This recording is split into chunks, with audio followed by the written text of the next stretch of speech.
message. Weisenstein, what's the kind? I guess you're not up and at 'em yet. This is me. You may call me with the message. Alright? Thanks. Bye. Skipping urgent message. Trying to get a line to call you. It's been, so problematic for some reason tonight. I can't get a dial tone to call you. So this is like my fourth location, and the phone went through. I could have talked earlier because it was right there. So if you haven't gone this week, call me back. Thanks. Bye. Just wanted to say goodnight anyway. Alright,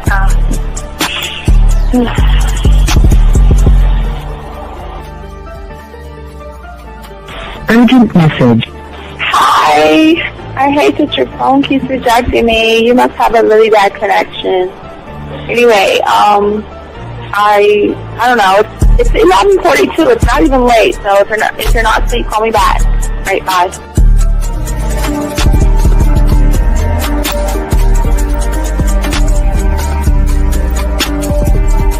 Skipping urgent message. This is Bree. Please give me a call when you get this message. It's just not even about being negative right now. It's about sorting out some very serious feelings that I had for you, and not being able to reach out and touch you and talk to you when I think it's necessary, when I deem it, emotionally necessary to talk. Not being able to do those things, I was not ready to subject myself to that type of, and I was not able to endure it. And I think the way you're responding is just making it even worse for me. So I need to talk to you with regards to that, and just, maybe the talk you suppose that we should be having, that needs to take place then, obviously. I don't know. Your reaction to everything is really disappointing. And I need to talk to you. So call me and don't be acting like that towards me. That's probably the situation, how you normally deal with it, but that's just not going to work. So formulate your thoughts, processing and all that, whatever you need to do, and call me because I want to talk to you. I'm so falling in love, and it's not a good thing because I know that this is ultimately not going to end. It's not going to happen. So I need to talk that through with you. I need to express that to you, okay? And if I haven't said enough already, that's just where I am, so that you know. Bye. When I started listening to your show, I realized I don't need to be part of no gang against females. All I need to do is know what it is to be a man, and Hey man, I just want you to know that your show done changed my life, man. Man, I am serious. I was that nice guy, but then I went out on the block, man, and I was like, I just upped my game and was like being more alpha and being more of a stand-up guy and just taking care of myself. Yeah, now I know. Man, I listened to your show and I was like, what does it mean, Until I bought your products, understand, listen to all the diss you gave me, and yeah, that's what it is. Some people talk about, it's like they're 60 on the list. Man, I'm going to tell you like this, man. I just when you called me, I was listening to it now, and you get this natural high from it, he kind of sparks you up. It kind of gets you going, and it gets you to to feel good about yourself. Like it's about to be 160 degrees. You take your characteristics that you know about yourself, and you work on those, and you improve those, and you develop a belief system in yourself that nobody can tear down. And that's basically I can apply it to every aspect of my life, not just with women. You can do it with your employment. You can do it with sports. Basically anything you want to. And it gives you a strong belief in yourself. Dean, if I had your information a few years back, man, I would not have gotten a divorce. I promise you that. And I even say this much: with what I know now, with the mind state I got now. Man, I've got texts from my ex talking about this is strange, and I didn't put these words in her mouth. She said, Ken, I really respect you. Albert Frank, and you're listening to the manmindset.com dating help for men with your host, Steve the Dean Williams. I'm Tyrone, and you're listening to the manmindset.com dating help for men with your host, Steve Dean Williams. So get on board, long dick style. This is Debo. Steve the Dean Williams. Give me your chain, punk. Yeah, sleep with your lights on. I still got the bicycle. Much love, Steve. Do what you do. God bless. Yo, cupcakes. This is C.T. Fletcher, and you're listening to the Man Mindset Dating Show for men with your host, Steve the Dean Williams.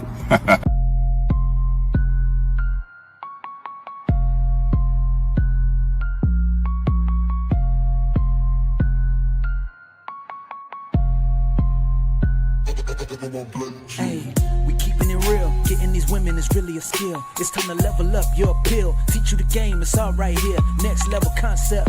Never seen nothing like this. Be one of one, women flocking cause you got the man mindset. Yeah, you got the confidence to make moves. You getting women so you can't lose. Checking you when you in the building. Shout out to Steve the Dean Williams. I know you ready, so legendary. Gotta do it like this. Shooting shots, now you can't miss. Cause you got the man mindset. Yeah, you got the confidence to make moves. You getting women so you can't lose. Checking you when you in the building. Shout out to Steve the Dean Williams. I know you ready, so legendary. Bars coming in heavy. Dictionary secondary. Mine is like a machete, cut deep, visionary.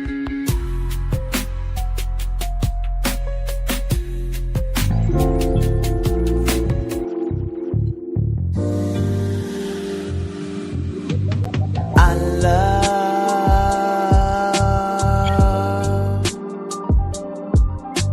the way you suck my dick, bitch, and lick my balls.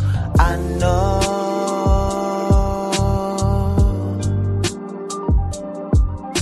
there'll never be another one like you, never at all, yeah. All right, what's going on, everybody? It's your boy, the Dean. Class is in session, gentlemen. For all you guys out there, I hope you guys are doing well. Guys, lines are open if y'all want to call in. Let's get into the show. I'm not going to be on too long, but let's talk about it, gentlemen. I know many of you guys heard it a million times that the world says they hate arrogant guys. They try to tell you to be nice. They try to tell you to be respectful and don't be cocky. And yet you always see these guys get the women and everything. The ones that have this weird thing called arrogance. And they're not just getting the attention of the woman, they are capturing the woman, but we want to learn about what is the thing that grabs her. What is it? Is the society lying and trying to tell you people about what you should be versus what? But that's what we're going to talk about, the huge misunderstanding. And we're going to kind of break that down, and we're going to show and expose that for you guys out here. And we're going to be talking about the traits that you guys need to have, because there is a huge misunderstanding going on when it comes to relationships. Like we always tell you, the world is always trying to push something on you guys out here. And we're going to talk about arrogance in a man, but on a deeper level. What is the thing that finds that person very attractive? It isn't about being a jerk, but it's about unlocking a level of confidence that most men out here actually miss and misplace. And that's what we're going to discuss today. And I don't want you to feel that you have to be, because being arrogant is it's a mindset. It's you can't wear this like a hat or a coat. But how do you get labeled arrogant? Like where does that come from? Because it is a belief of an outcome of independence and mental freedom that most of y'all guys don't have. Like if y'all watched the show earlier today, a lot of the young men are imprisoned by their thoughts. And so many men, unfortunately, are being taught today, unfortunately, how to downplay who you are. Society wants you to water yourself down and downplay yourself. Be overly agreeable. Bend over backwards. And men don't do that. Apologize. Let the woman be right. And so many of y'all guys are doing that. And then you're asking yourself, well, why is this not working for me? Because see, the arrogance is always going to come from how you are connected to yourself. But there is a toxic arrogance that comes from insecurity. That's where people pretend to be arrogant and yet they're not. You know, those are the ones you always see, ones that are like make a lot of noise. Because the ones that had a game, they don't make noise. They don't make too much noise around women. And that's what's so important. Because it comes to, at the end of the day, a deep, deep sense of self-worth. You don't need to boast about who you are to a woman. She's gonna feel who you are. And guys, if y'all want to call in, lines are open and we can chop it up. But as I was saying, for all you guys out there, what are these things? And when I talk about being outcome independent, okay, that means that as a man that you are not attached. If you notice some of the guys that called in, they were saying earlier today, they were attached to women.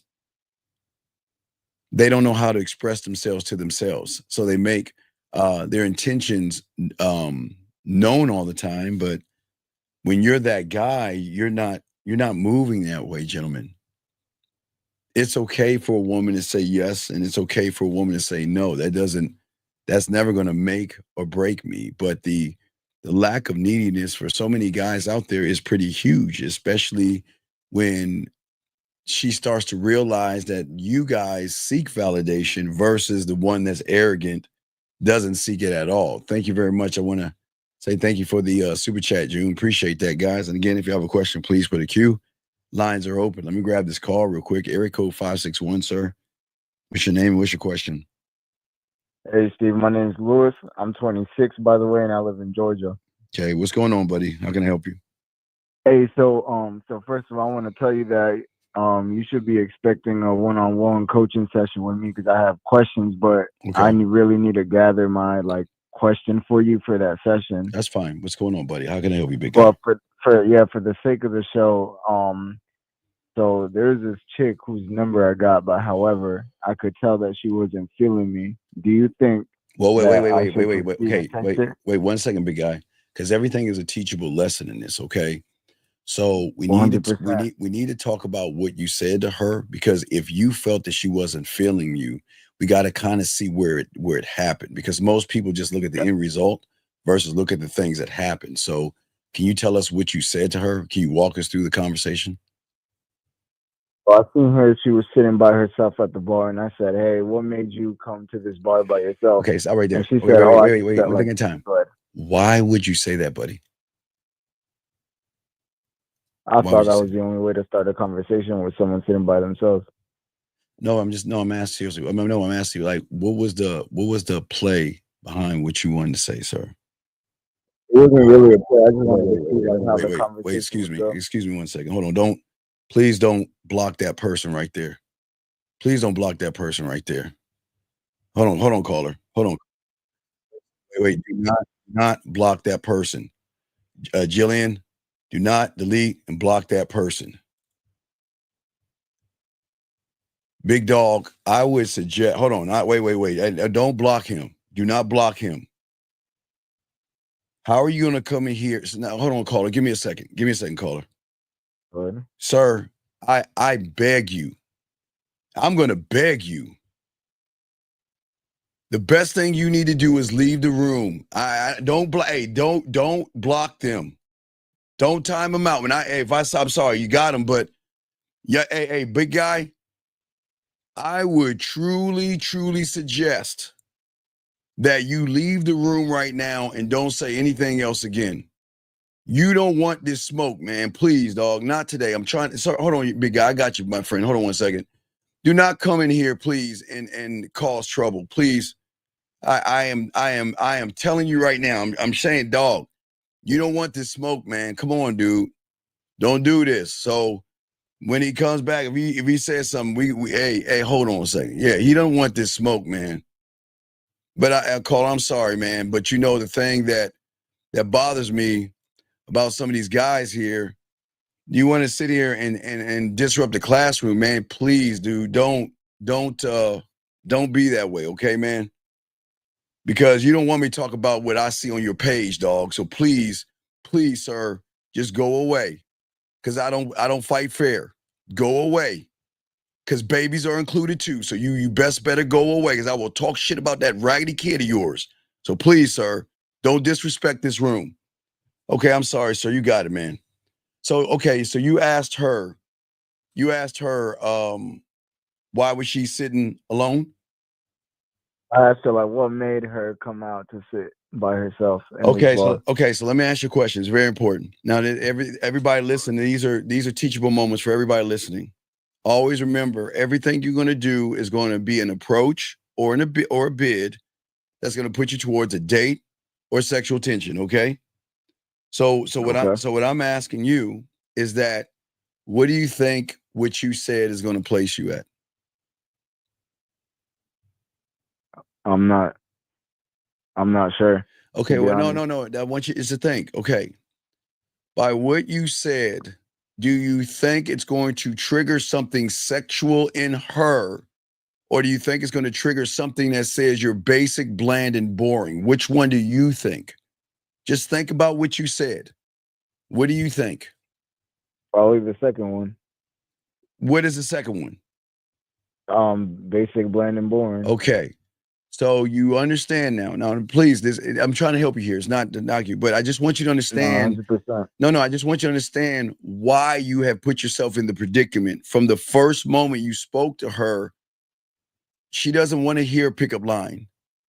Okay, let me explain something, big guy. What you said to her is, you said water is wet, because she's at the bar. So who cares why she's at the bar? Do you see what I'm saying, young man? Yeah. Versus, you know what, just go up to her and introduce yourself to her. That would have kind of moved you lower to the other side, because women are not used to men just walking up to them and speaking to them. Okay. So you asked her how long she's been, she's alone at the bar or whatever. Then what happened after that point? Well, then I wanted to see, like, if there was a conversation or. No, what did she say? What did she say?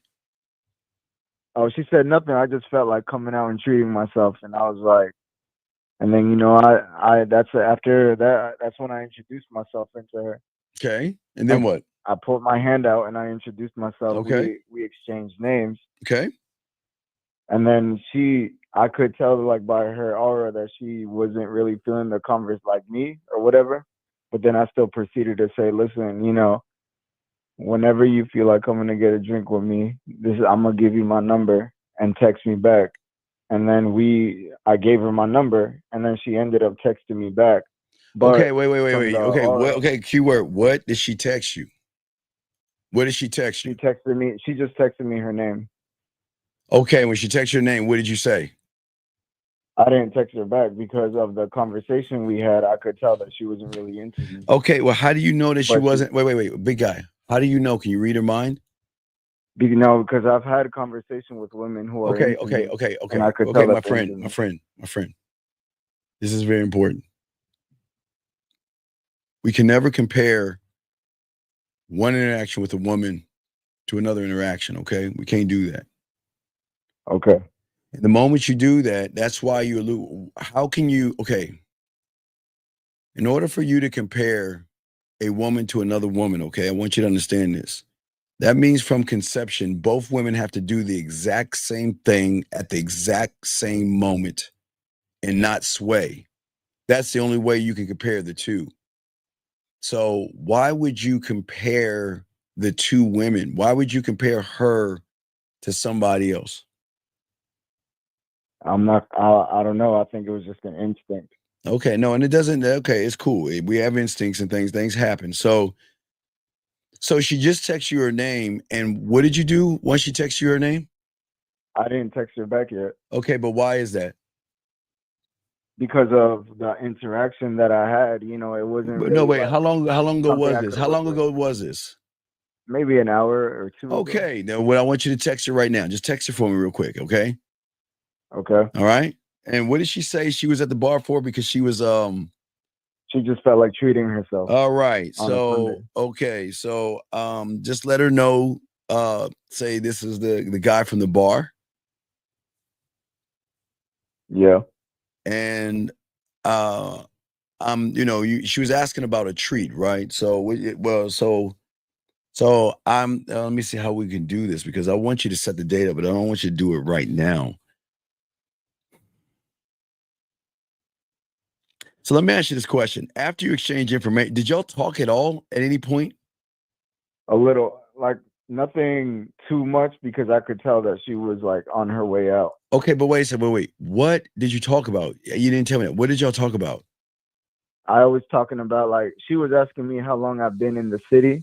Okay. She was asking me how long I've been in the city. She was asking me like where I was from. And wait. What was your reply?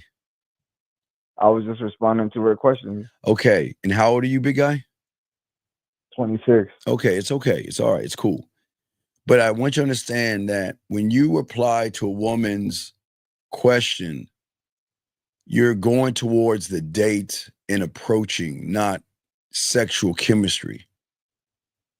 If she asked you, okay, she asked you where you were from or you've always been here, right? And you just told her exactly, right? Is that correct? You just told her where you're from?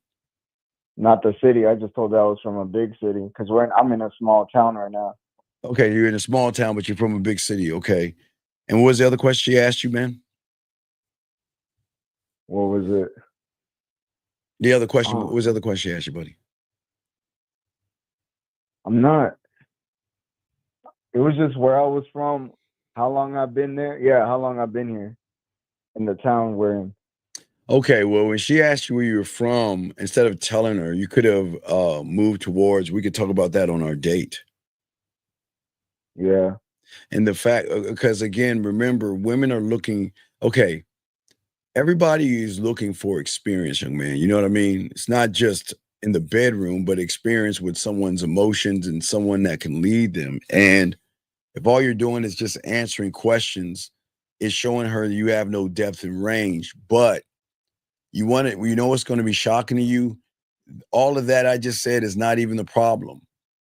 The problem is you're still holding on to whatever happened to you before you met that woman. That's the problem.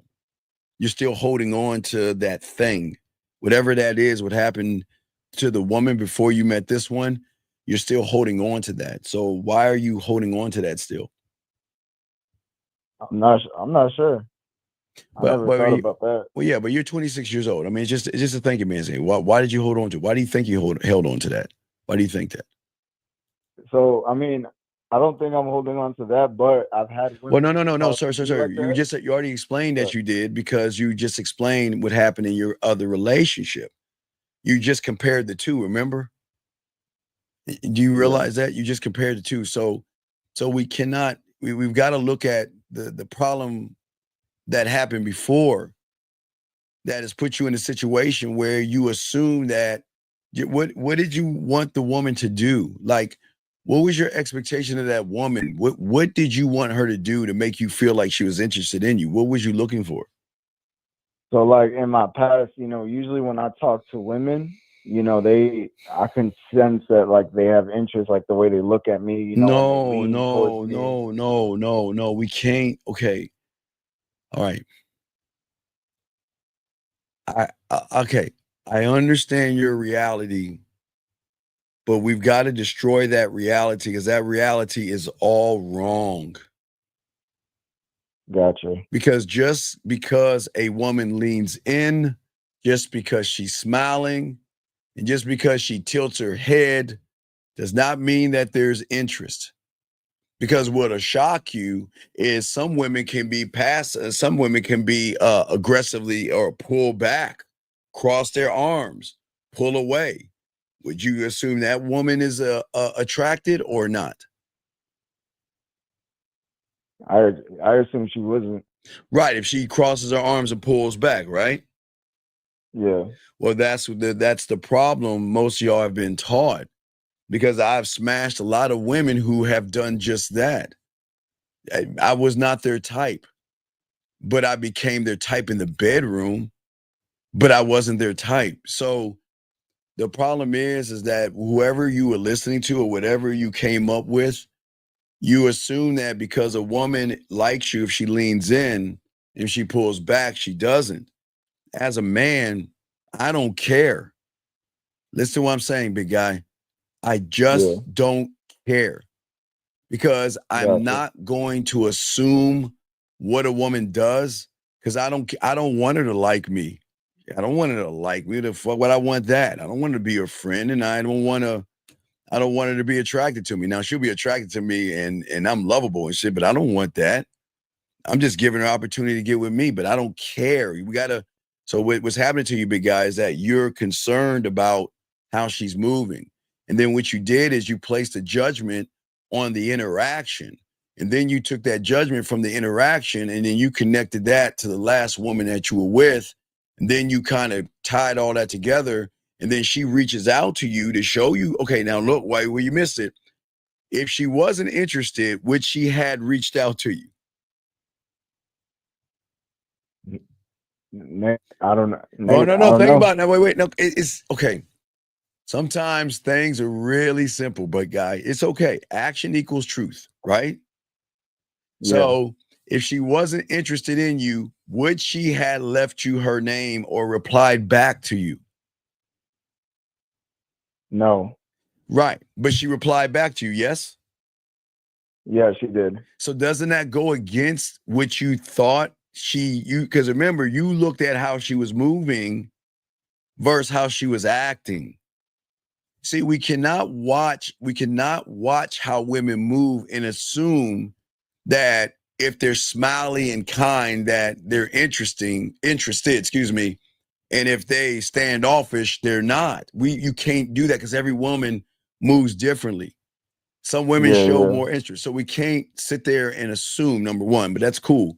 But remember, if action is truth, then her actions is showing you that she enjoyed the conversation enough, just enough to reach out to you. Now, she didn't say much, but she reached out to you. So that means you do have an opportunity there, big guy. Does that make sense?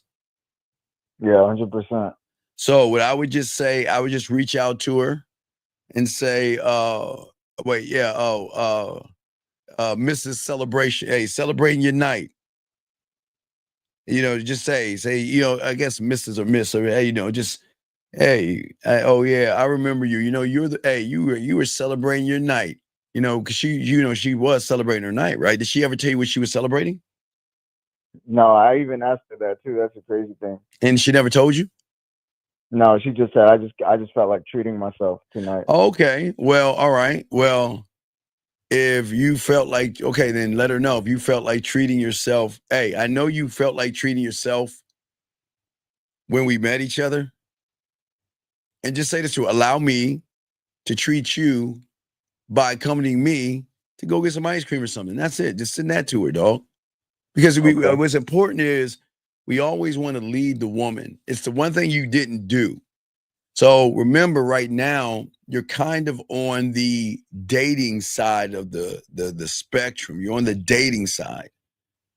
We've got to move that dating over to the sexual, the intimate side. You see what I'm saying?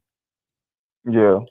But you've got to lead. Just let her know. Like I just told you, just send that message to her. But don't ever put yourself down like that and feel like you're losing when she showed you were kind of winning. She reached out to you and you bypassed that whole thing, big guy. Yeah, I understand. Yeah. So do you have any other questions? Yeah, I mean, I'm gonna let you know, like, expect me requesting for no, it's cool. No, but I'm just saying, no, it's cool. Yeah, that's cool. But I'm saying with her, are you send her that message and then message me if she replies back. And I'm still on, message me and I'll help you out, okay? I got you. I'll help you out there. This is going to be easy, okay, buddy? But you got this. So I want you to be a little fun, a little bit of flirty, a little bit assertive, a little bit decisive in the statement I just told you to make. because right now there's no assertiveness in you, no decisiveness in you. Now, there was something in you we just don't know that made a reply to you, but we want to keep riding that wave, but we want to shift where we're at. Does that make any sense, buddy? Yeah, that makes sense. Okay. All right. So Yeah. so you got this. Okay. So just go ahead and do that. And I got you cut. Okay. I appreciate you, man. All right. You got this, man. Yeah. Let me know. Just send that message to her. Holler back at me and let me know, buddy. You got this. Okay. All right. Thank you. All right. Respect, man. Great call. Awesome call. That was a awesome call. Guys, lines are open. Guys, if you have a question, go ahead and put a Q. We got you gentlemen covered. We're talking about traits that men need to have, and we're going to go ahead and break this down. So guys, get your crayons out, and we're going to discuss all this stuff. So when it comes, and I think a lot what happens to a lot of guys out here, okay, even the young man that called in, shout out to you, young man that called in.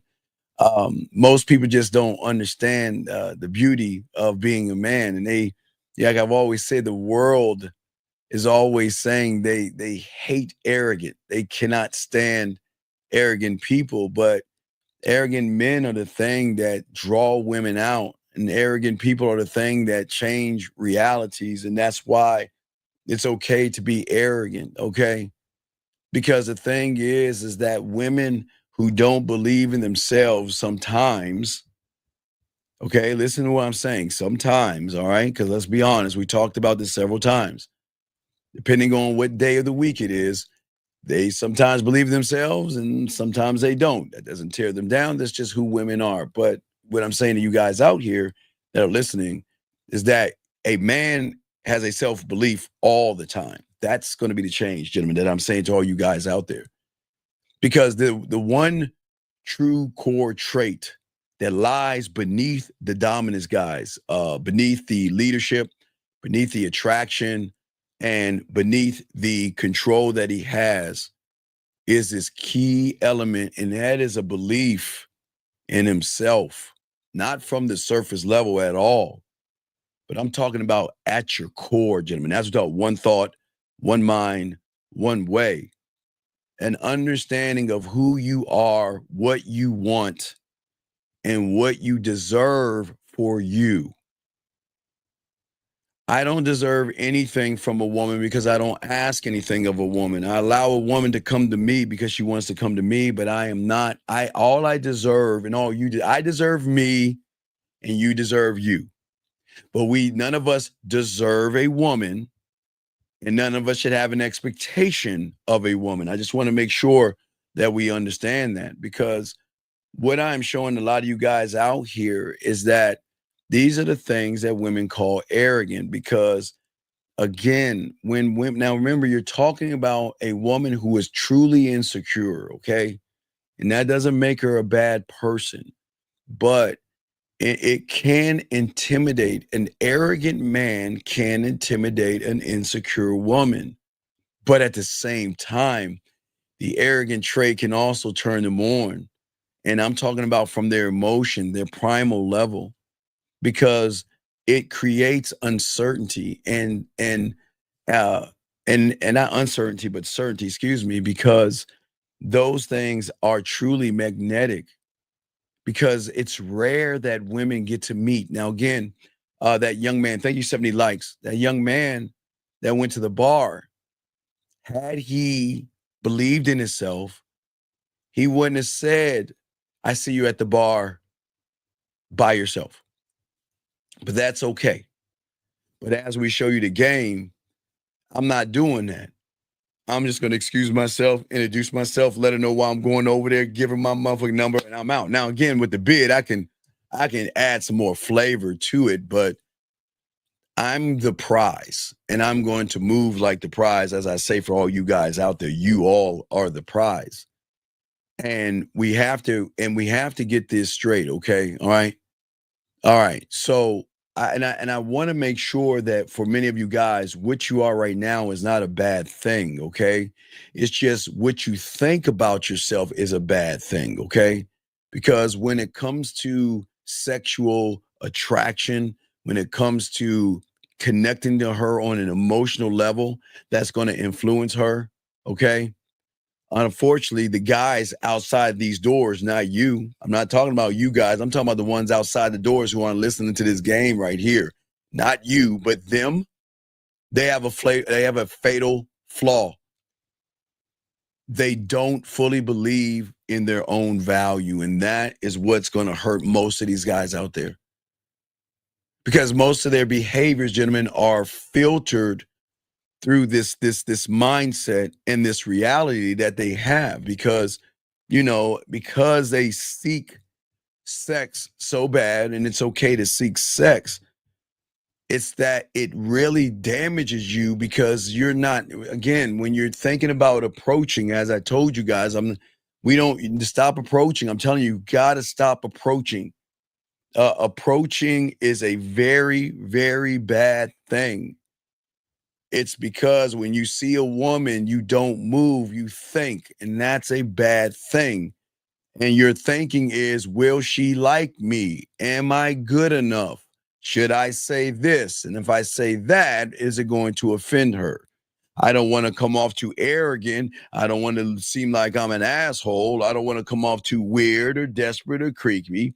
I don't want to put myself in a friend zone. So think about all the things, gentlemen, before you approach a woman. You think about all these little things are slowly self-sabotaging each and every one of you. And it's not your fault.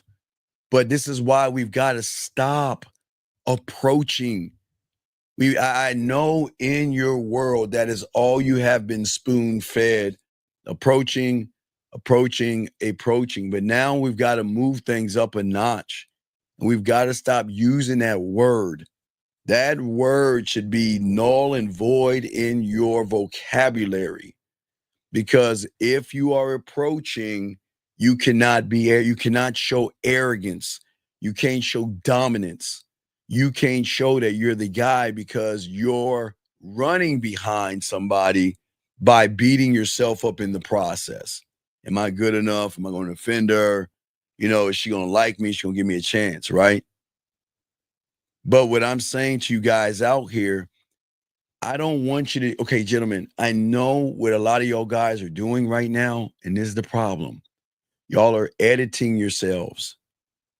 And what y'all are doing is that, just think of it, you're a car with a bad engine, but you think if I just change a spark plug, or if I just change the oil, that the car is going to run right. And that's not the core. The engine is at your core.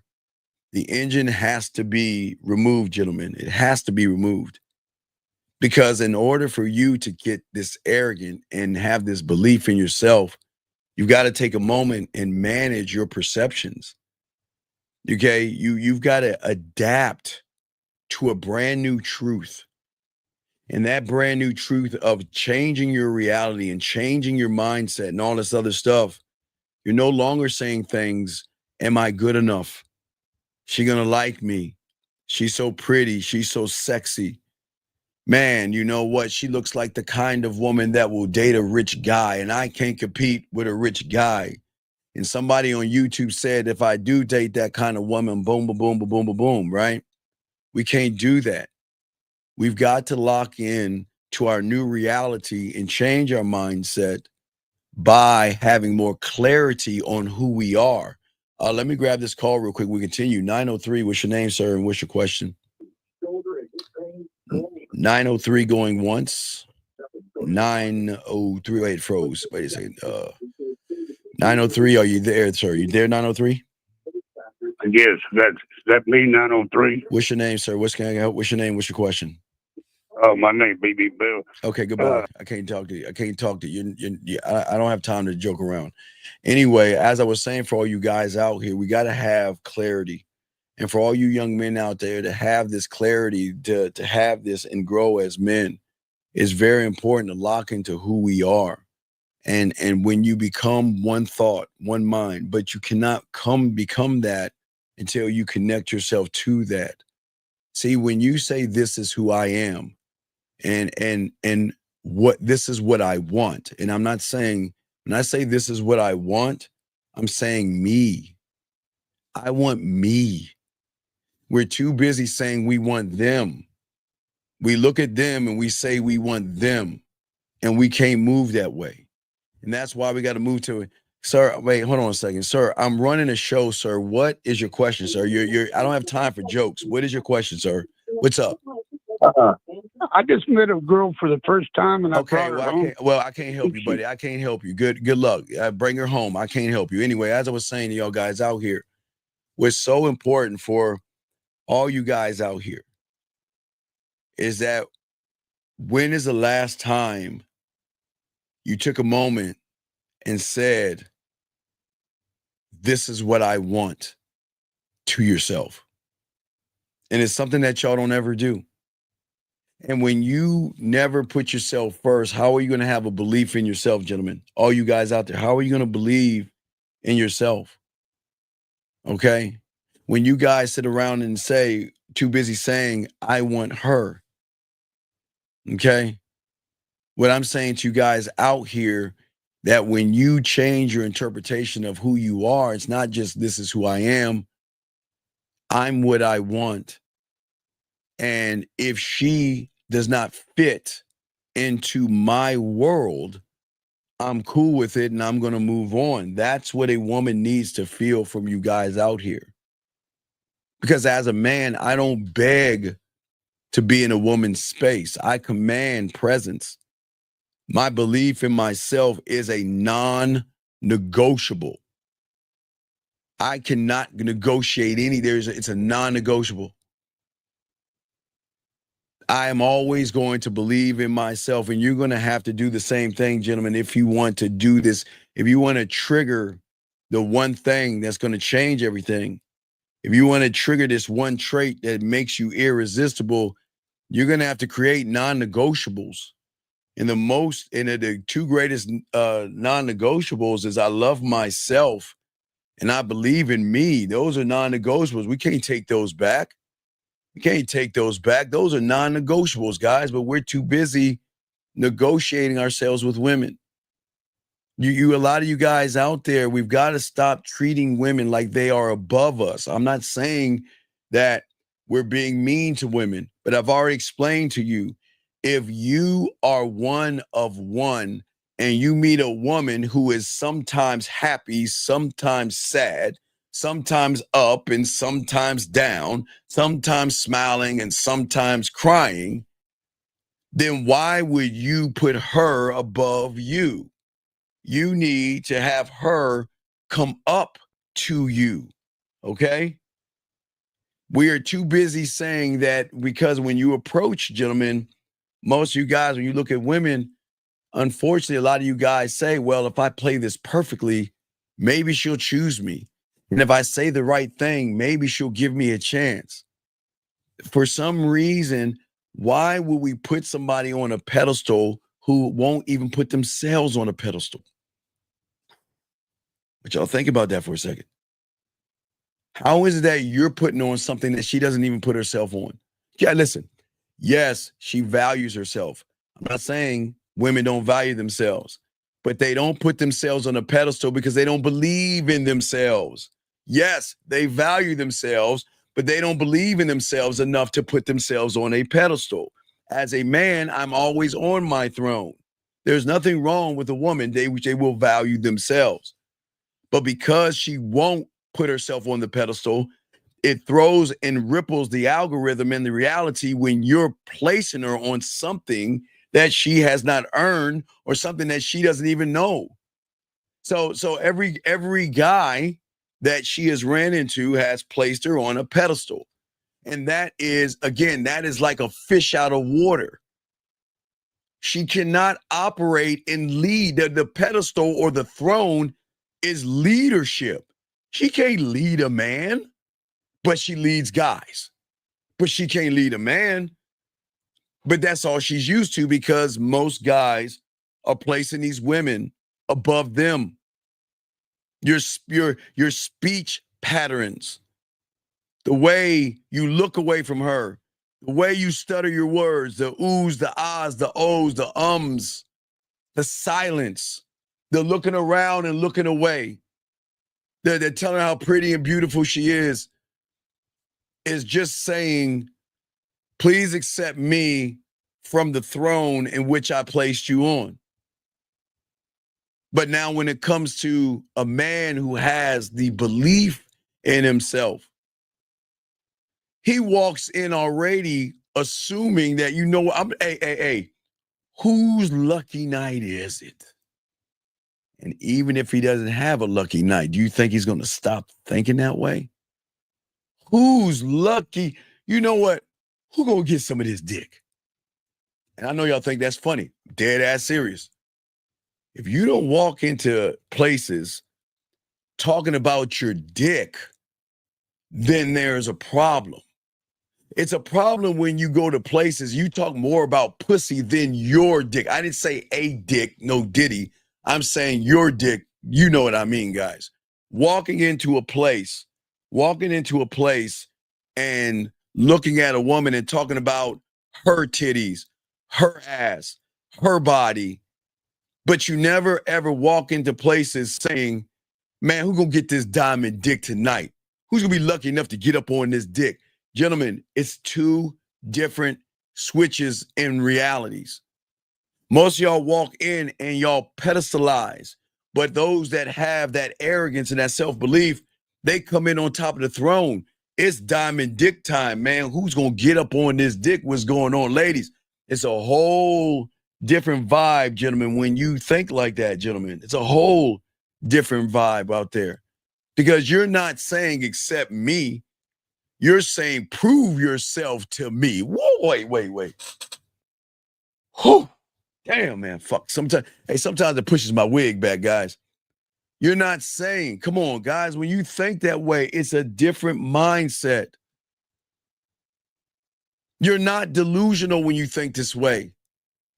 It just means that it means that you believe in yourself, and it's the one thing that is going to make you irresistible.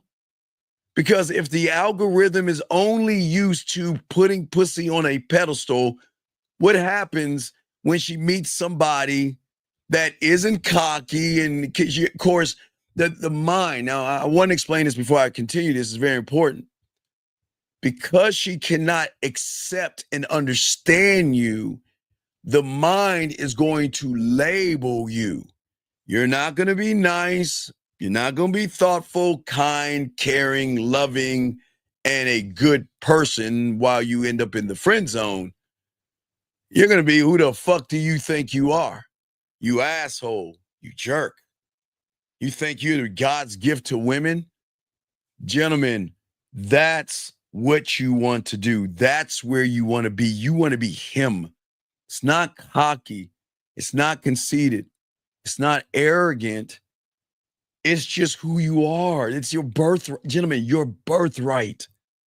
It is your birthright to walk in. Guys, I go into all these things, and as I say for all you guys out there, shout out to y'all listening, I always say, look. The best thing, I wish I could play the audio clip, but I'm just going to tell you because I don't want to get demonetized for this. But the best clip that I've ever seen was on For Sally's, man, okay? For Sally's. And the king looks at the guy and says, you say nothing and you do nothing, which means you are nothing, which begs the question, what is a nothing doing in my court? Oh my God, that's fine. Gentlemen, I'm saying the same thing to you. You're the king. You're the emperor. You're one of one. They who are down there must come up and prove themselves to you. Not by saying, hey, you got to prove yourself to me. You don't do that. You don't have to tell a woman, you have to prove yourself to me. Guys, let me tell you something women won't tell you. They know. They know. They know when to shift up. They know that, hey, man, hey, look. I know he ain't buying me a drink. I know he's not going to take me out to dinner. Ooh, look at his arrogance. Look, hold up. I'm going to have to change this up a little bit. I like how he's moving, but oh man, he's not going to do anything for me because everything he's doing for that itself, okay? All right? That's what I'm saying to all you guys out here. And for many of you guys out here, you are locked into who you are, okay? And when you look at a woman, okay, you don't look at her as attractive. You look at her as you giving her an opportunity.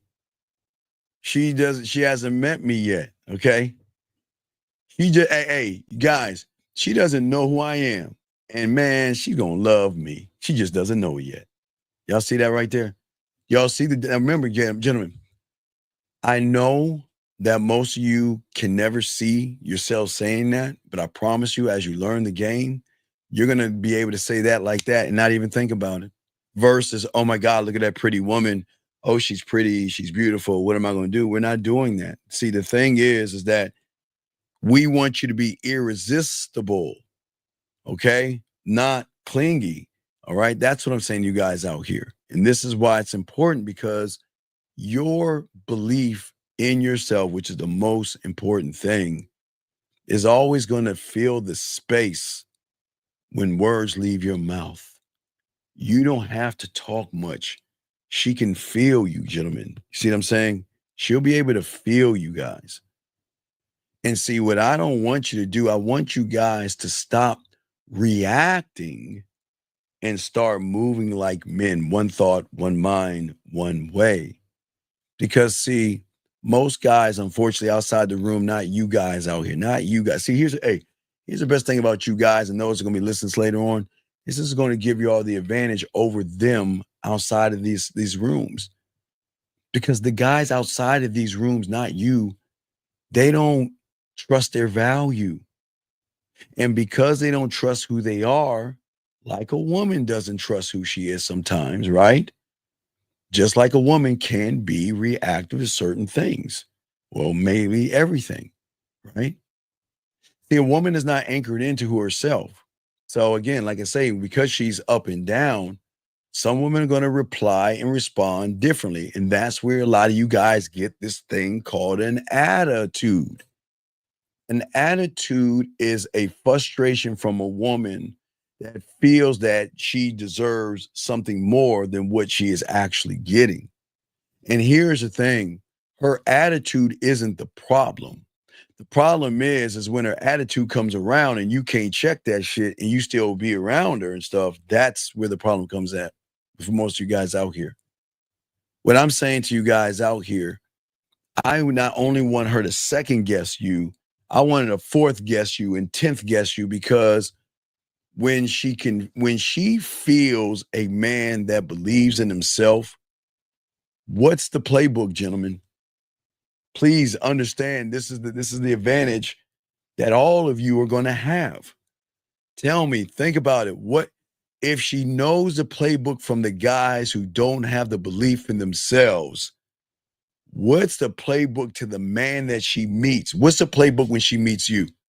When you walk up on her, what is she going to do? She's like, oh shit, well, who are you? Wait, hold on. Whoa.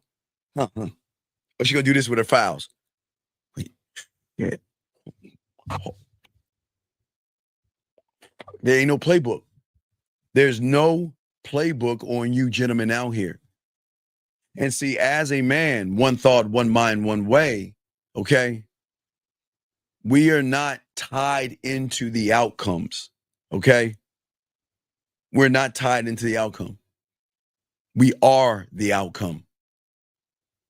And gentlemen, check this out. The outcome, whether it is good or it's bad, we accept it for what it is. Not like them for what they want it to be. See, those that are outside of this room, they are looking for an expectation of an outcome to be, well, if I go up to her, she should go ahead and have sex with me tomorrow or tonight, or she should let me send a dick pic, or I get to see her ass and titties. You see how they are thinking? Versus us, we don't think that way. Look, I'm just going to present myself to this diamond dick and see what she's going to do. And whether she's down or she's not, I'm not going to flinch. I'm not going to be moved, and she's not going to throw me off my square, because I anchor myself into me, not me, but you, into you, gentlemen. We don't react to her tests.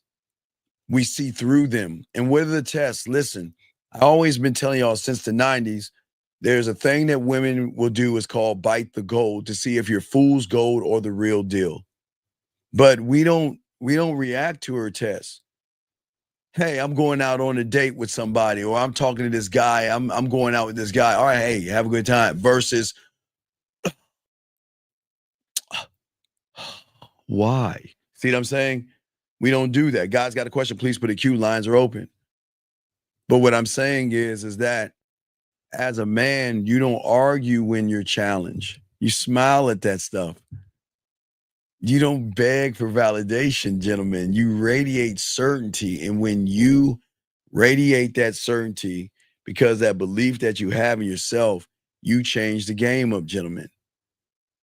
I don't see attraction as something to win.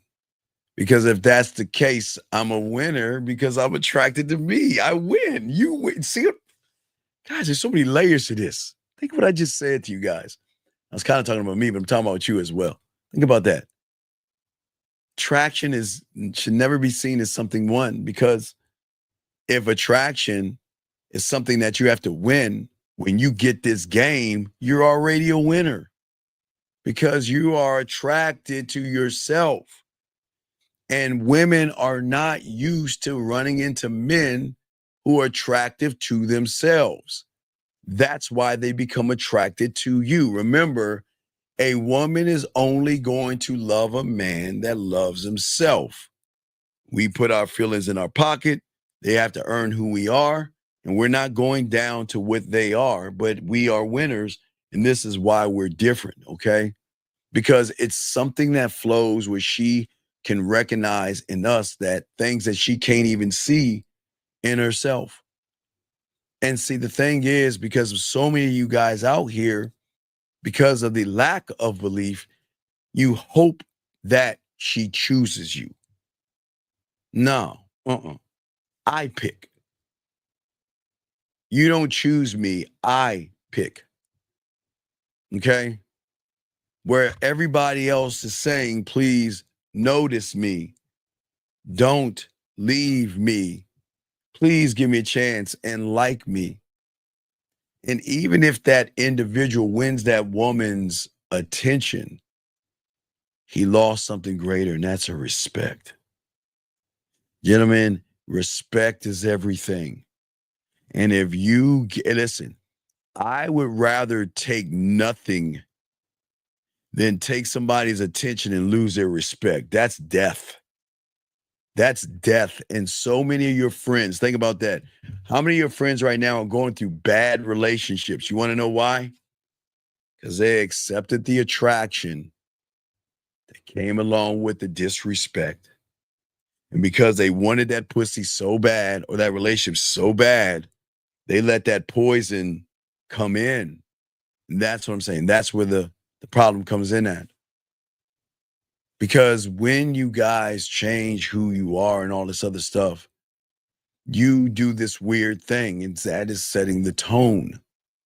Okay? We're creating the desire inside of her. But what she sees in that person who has a self-belief in himself, gentlemen, is that he is always going to be selective. Gentlemen, it is okay to be selective. It is one of the most powerful things that you guys can do, being selective, because that's telling a woman that you can't just have me. I evaluate. I test. Okay? Yeah, you're cool. Yeah, all right, so you got ass and so you got titties. So what? But are you worth being in my world? Man, look at your body. Yeah, all right, that's cool. But are you disciplined? Are you feminine? Are you smart enough to keep your mouth shut to join me in my world? And what I mean by keeping her mouth shut, gentlemen, not a dictatorship. I'm saying keep her mouth shut is that women know how to pop their mouths off to the people they can pop their mouths off to. Can't do that to a man. pop your mouth off to a man and you're gone. He's gone. Not like she's gone, okay? All right? That's what I'm saying. Tyler, it's a TV show called Versailles with Louis V. Versailles. There's only 3 seasons of it. I think you can get on Amazon. You can watch it on Amazon Prime. They had it on Netflix, but they don't have it anymore. But anyway, guys, got a question. We got y'all covered. But that shift in that mindset, gentlemen, is very profound to a woman, because I just don't attract a woman on the physical side. I never ever, until I really started understanding the game, realized that I don't need the muscles. I don't need the cars. I don't need all that stuff. Because guess what? I didn't have any of that stuff, and I was still smashing. I didn't need all that stuff. And you don't have to, guys, you don't have to have all those nice things. Now, if you have nice things for yourself, gentlemen, please do. Please do, okay? That's what I'm saying to you guys out here. But I'm saying to you guys out here is that I'm a stimulation to her. That's all I can be, a stimulation. I am here to stimulate her and make her feel good. So, guys, we're probably going to go for another hour. Guys, got questions, put a queue. We got y'all, but we're probably going to go for another hour. So just buckle in and take notes and everything. But while the regular guy is caught up in being offended, I'm cool with standing alone. Being alone is so good, because an individual that doubts himself is always going to walk on eggshells. He's always going to be careful. He's always going to hold himself back. And he's always going to worry about fear and rejection. And women do not find that sexy, and they don't find that attractive, gentlemen. Fear bleeds through every interaction that you have, and women can sense that, gentlemen. They can sense anxiety and worry and everything in between. These women can sense that. But as a man, one thought, one mind, one way, it's cool to be misunderstood. It's okay. I'm not worried about being labeled, nor should you. Shit, label me cocky. Label me arrogant. Label me anything you want. But know that I'm the prize. Know that I'm the prize. And this is not being mean to what they're just not used to hearing someone move this way. A person that fully believes in himself doesn't need the world's permission to exist. He doesn't need anything. Anything that comes in his life, anything that gets in his way, he cuts that stuff out of it. He cuts that stuff off. He moves himself forward. Guys, you got a question, please put a queue. Lines are open if you want to call in. But the reason that women are drawn into the self-belief, because that's what we're talking about. The one trait, gentlemen, that you have when you get this thing, a belief in yourself, okay? See, yeah, you'll be arrogant, guys, and all this other stuff, but guess what? That is not the thing that's going to make you fall. She's not going to fall for your arrogance. A lot of people will tell you young men, hey, be arrogant and you'll get a woman. Arrogance is not the thing, gentlemen. So stop trying to be arrogant. Women do not fall for arrogance. Get your crayons out. Women probably want me to shut up right now, but I'm gonna keep talking. And I'm gonna give them the secrets, ladies, so it sucks. But they don't fall for your arrogance or anything like that. Gentlemen, they fall for certainty. They fall for emotional and sexual impact. They fall for a man whose belief in himself is so strong that guess what? It gives her permission to do the one thing that she's not used to doing, and that's dropping her guard. Many women guard that pussy like it's it's like Fort Knox. They guard the pussy Because they know everybody's trying to beat that door down. They guard the pussy. But when they get with us, they drop that down because they're like, whoa, this person is not giving me any indication that he's trying to get between my legs, but I can't understand why he's getting between my mind, or excuse me, between my ears, in my mind. Thank you, 51 likes. I appreciate you guys. See, the thing is with the average guy, unfortunately, he doesn't lead. He begs. He doesn't protect. He performs. He doesn't create emotional impact and gets lost in being a polite person. Wait, gentlemen, I even talked to my client. I keep telling y'all guys, nice guys are the worst guys in the world. And he didn't even understand me when he's like, Steve, I understand. Why would you say nice guys are terrible, but guys like you are good? Because nice guys are always lying or have something behind the kindness. They're not being nice because they're nice people.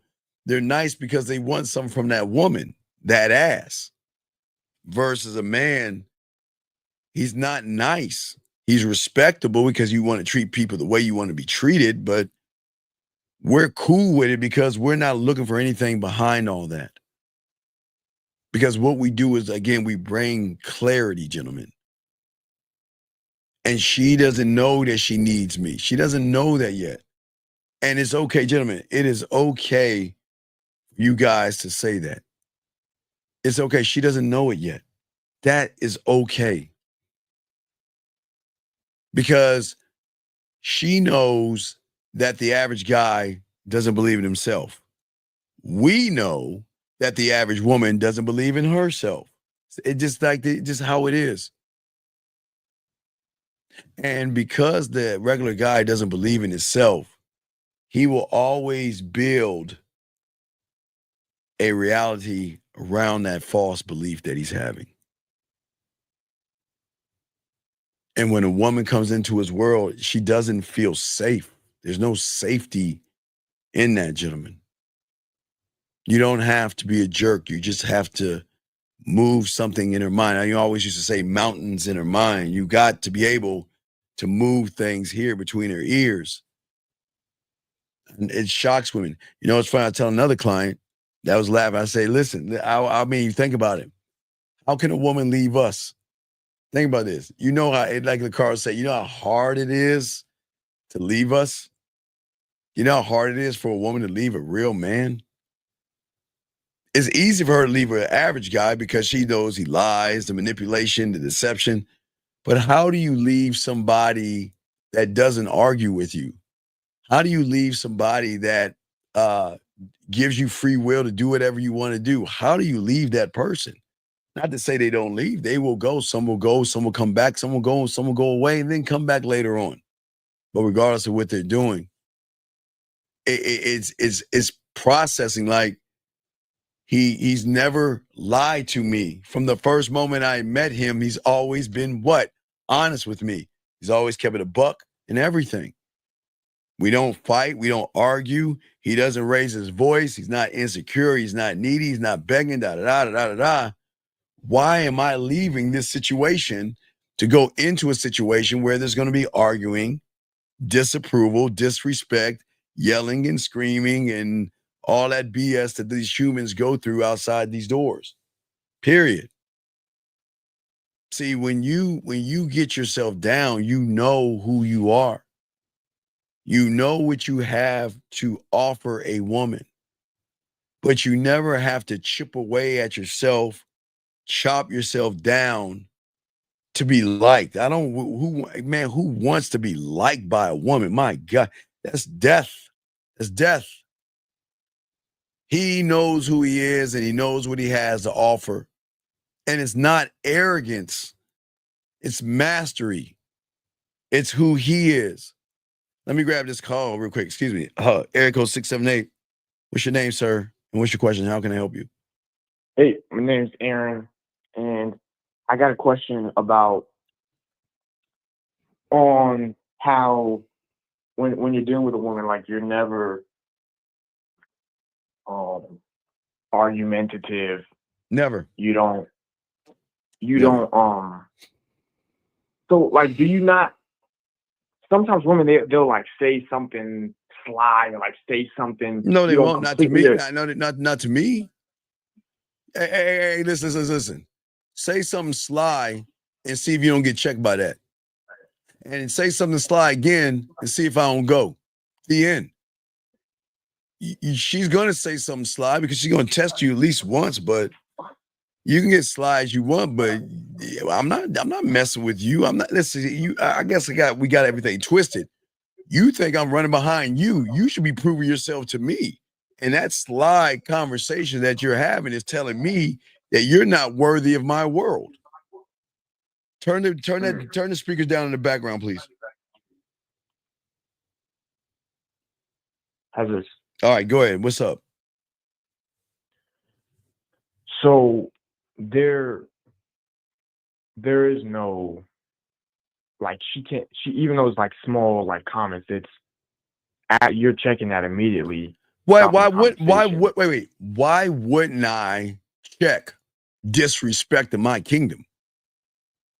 Why wouldn't I? I'm not letting that slide. And if that's the difference between me getting some pussy and me not getting any pussy, hey man, I guess I ain't getting no pussy.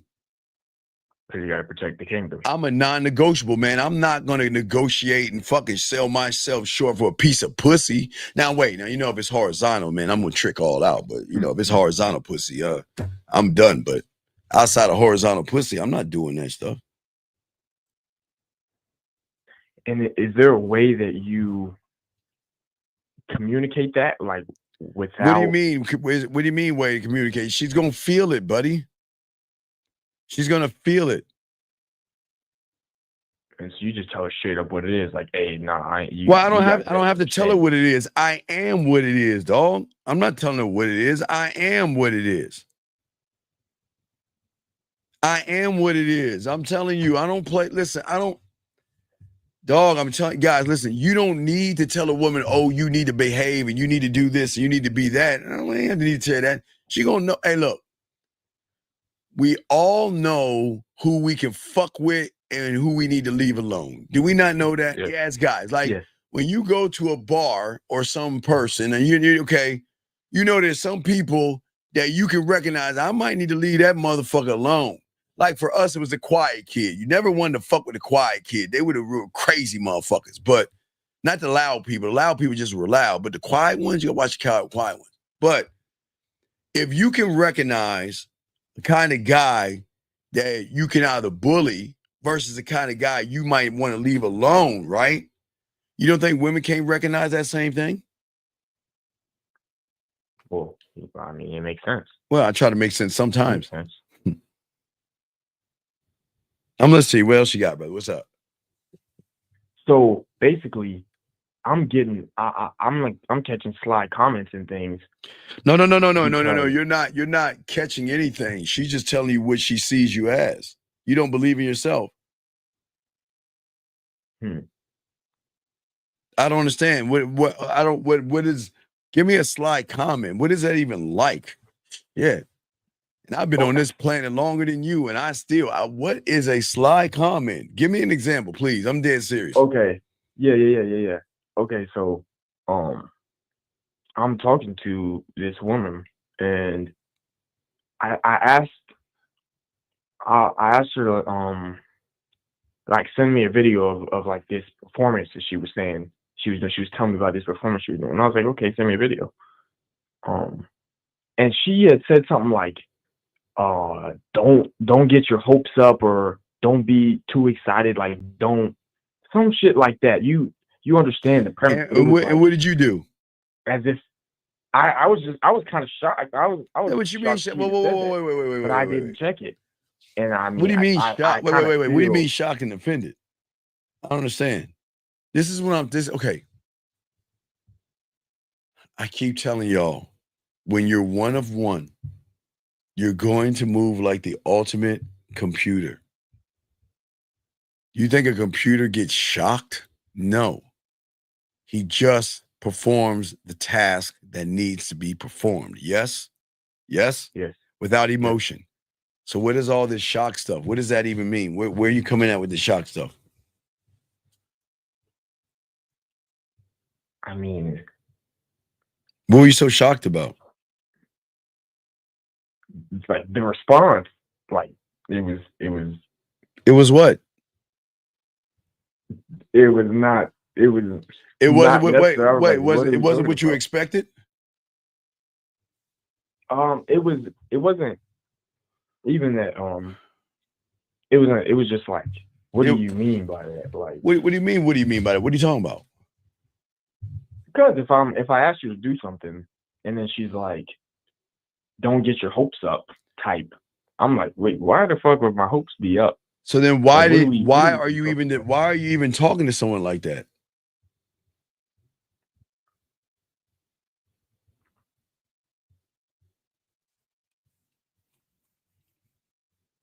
Well, hello. Tell you. No, and that's the problem, man. That's a problem. That's where you're going wrong. You a grown ass man, aren't you? Can't you speak for yourself? So why are you talking like you are a child or something, big guy? What do you mean talking like I'm a child? Okay, I just asked you a question. You couldn't even give me an answer. I mean, I shouldn't be dealing with. You're not okay. This is what you guys don't understand. You created this.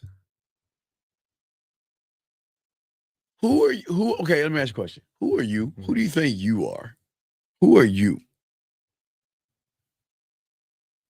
I mean, as far as like characteristics? No, as far as trying to tell a woman what she should be doing. Listen, I don't mind you saying send me a video. But when she says the I don't knows or maybes, I'm gone at that point, man. I'm not waiting around for that. I'm out. We're done. We're over. We're through. I'm off to the next town. I'm getting in the boxcar like a hobo. I'm moving on to the next town. That is the first sign of her. No, not her. It's the first sign of you believing in yourself. That's the first sign. Oh, and knowing that's not what you're going for. Well, yeah. Well, you got, because you have a weird thing called a standard. You're not going after that. I'm not dealing with disrespect. That's crazy.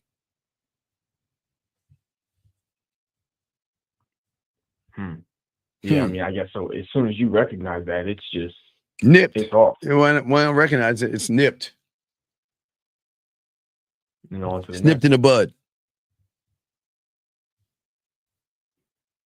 See, most you guys out here, you just don't believe in yourself, man.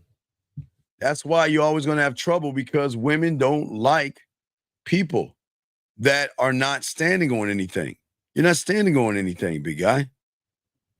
You stand on nothing. No. But unfortunately, yet you want everything. Anything that didn't align. Yeah, but how do you stand on nothing but want everything? That doesn't even make any sense. Like, you got to, I guess if I'm not even standing behind it, why the hell would anybody else? Well, again, that's the position you put yourself into. It is. All right. Any other questions? No, that's what I got right now. Thank you. All right, good call, man. We'll throw you back in, guys. Got a question? Please put a Q. We got y'all covered, gentlemen. Great call. Thank you for the call, real quick, guys. Shout out to all you guys listening to the show. We won't go on too much. We'll be on for over 30 minutes, 45 at tops. But y'all got a question? Please call in and ask. We got y'all covered. We're talking about the trait that you guys need to have. You got to have this. You don't have this right now. We got to get y'all to get this thing. Okay? When you are that thing, one thought, one mind, one way, gentlemen, okay? I don't move to a woman to be liked. Okay? I want to be edged in her memory. That's why I want a land. I want a piece of land, gentlemen. I want to be a landowner, I wasn't born to bend or take a knee. Okay? I was built to bend the standard in which I live on, yes. My time and my attention, they're currency. Who I am is not like anybody else. And I'm saying you guys can be and feel the same way. I want the room to follow me, and eyes can follow you when you're that guy. You in your world, you want the room to reshape to you and how you are, not the other way around, gentlemen. You are not born, you were crafted, gentlemen. Okay? You live rare, you move rare, you reign as a man rare. Everything you do is so rare, you disrupt something that she doesn't understand.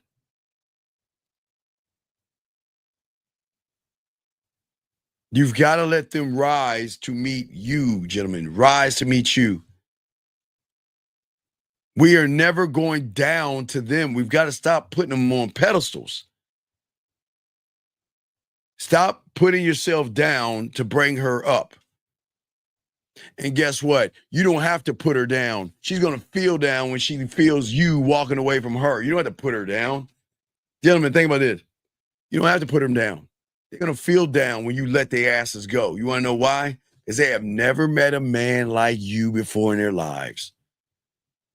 Oh my God, he gave me the best of everything. He didn't argue, didn't scream, didn't fight, didn't fuss, wasn't insecure, wasn't needy, didn't beg, didn't barter, didn't run behind me, left me alone to do whatever it is I want to do. And how do you tell me? How do you leave that? I ask you guys, how do you leave that? How can a woman leave that to meet lies, manipulation, gimmicks, beating around the bush, walking on eggshells, pretending to be nice to get some pussy, pretending to do this to get some pussy? We make the game so hard they can't leave us.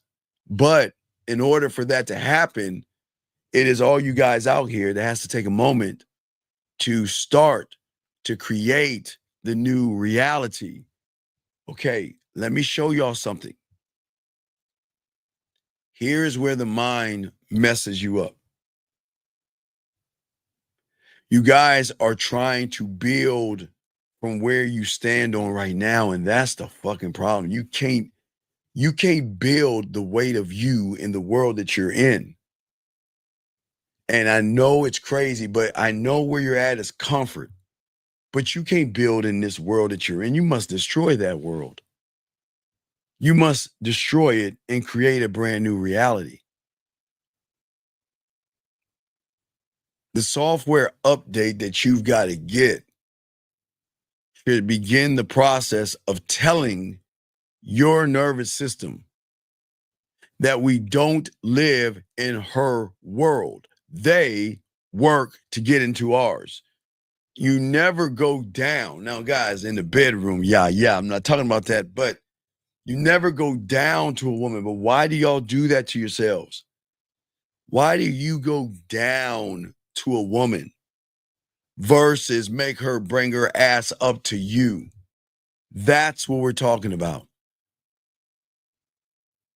What I'm saying to all you guys out there, they don't understand the aggressive man that is not aggressively insecure. They don't understand that, and their minds cannot do that. Listen, gentlemen, we never give a woman a reason to leave us. Why? Because everything they know about us that they need to know, they know it when we first get together. They know it. Okay? You see what I'm saying? And for all you guys out here, the thing that you need to do, gentlemen, before she sees you, before you step into a room, before you fear, before you doubt, before you overthink. You've got to be able to say things to yourself. The conversation is always going to be with yourself and yourself alone. You are the prize. You are the kingdom. And you're the motherfucking reality. That's it. As a man, I don't try to believe in it or try to believe it. One thought, one mind, one way says, I know it. And I know that I can reshape a woman's mind by not trying to reshape her mind, but through my leadership, she's going to make a shift herself. I'm not forcing the shift, gentlemen. She's going to make the shift herself. That's the beauty of all you guys out here. There is a celebration that you must have for yourself. And you must reveal who you are, not to the world, but to yourself. Your reality. What is that like? What is the reality like for someone that has that one trait of believing in himself? What is it like? Guys, I keep telling you, we don't approach women. We put our bid in. Our bid is saying, I'm going to offer you access to me. Okay? We don't go try to get a yes from a woman. When do we start trying to do things? We don't try to do things. But we set a standard to be so impactful that the woman herself will self-reflect on those things, because we don't accept approval. What you see is what you see, and what you get is what you get. And this is the way that most of you young men should live by. This is supposed to be in your DNA as a man. One thought, one mind, one way, gentlemen. That. Because your extra power and the truth of who you are, not trying to win her over, not trying to get her number, showing her your value.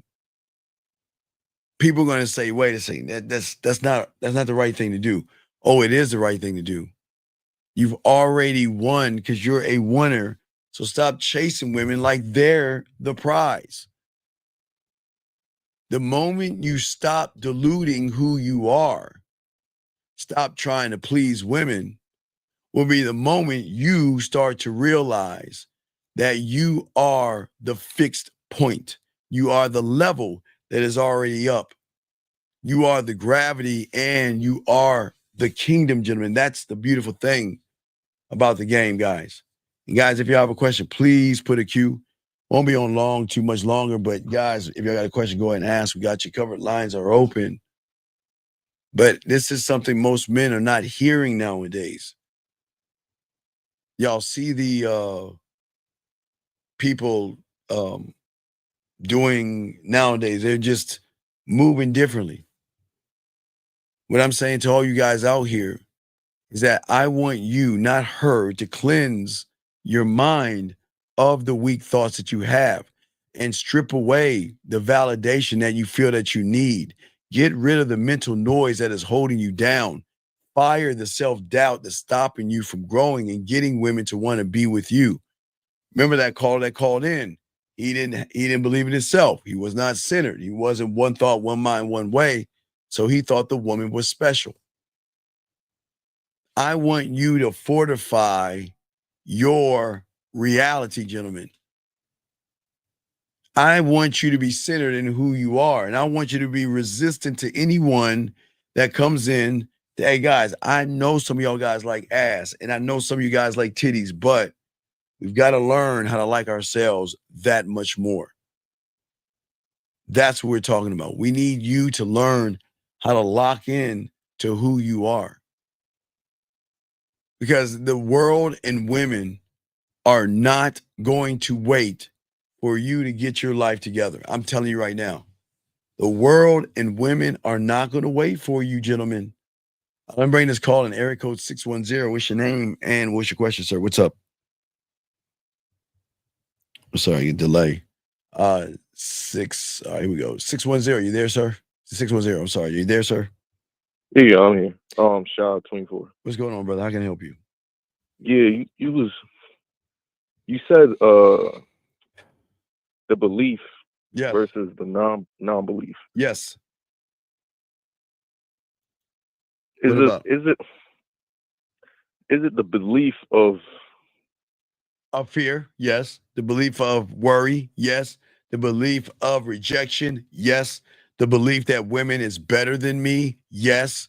The belief that, oh my God, I can never compete to a woman like that? Yes. So yes, you do have beliefs, but I'm listening to you. Go ahead. So versus your belief that my reality is not the same. We're simultaneously in the same reality, but we're in different realities while we're in a reality that's rotating in a circle that is rotating around this fucking fireball that's floating aimlessly in this thing called space. Yeah. So we're all in different realities. It's just that you're in a reality that's totally different from my reality. That's why it's so hard to even there's no way. Yeah, there's a way. You just got to change the reality, buddy. So you just had I know it's gonna end up if I keep asking questions. No, it's okay. No, what's up? Go ahead. You got it. You asked a good question. What's up? Okay, this is what I'm saying. Okay, let me see if I can. You saying break it, right? Well, no, you can't break it yourself. You can't. I know that. I know it's gonna end up. You're gonna say. What am I going to tell me? No.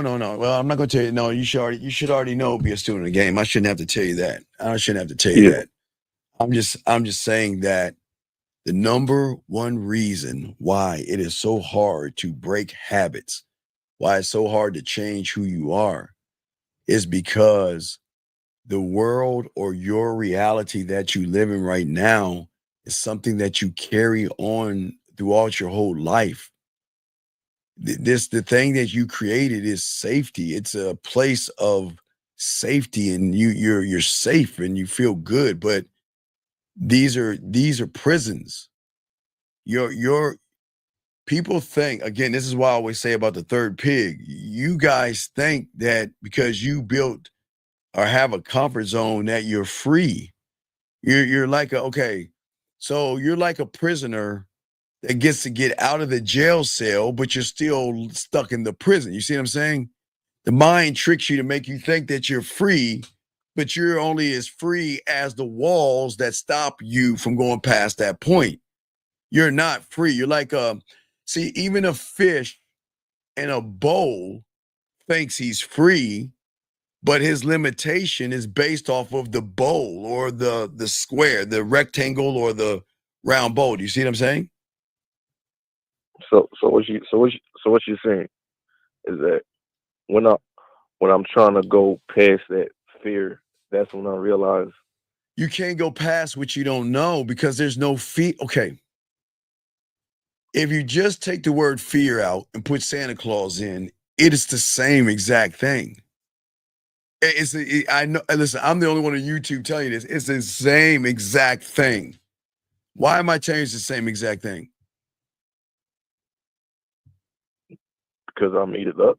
Too fucking right. Yeah, yes. You made it up and you believe in it. Because I know a smart ass is going to say that Santa Claus lives in the North Pole, so I'm not going to, I know a little smart ass is going to say that. Y'all smart ass motherfuckers. No, what I'm saying is I've always asked, where does fear live? What's his address?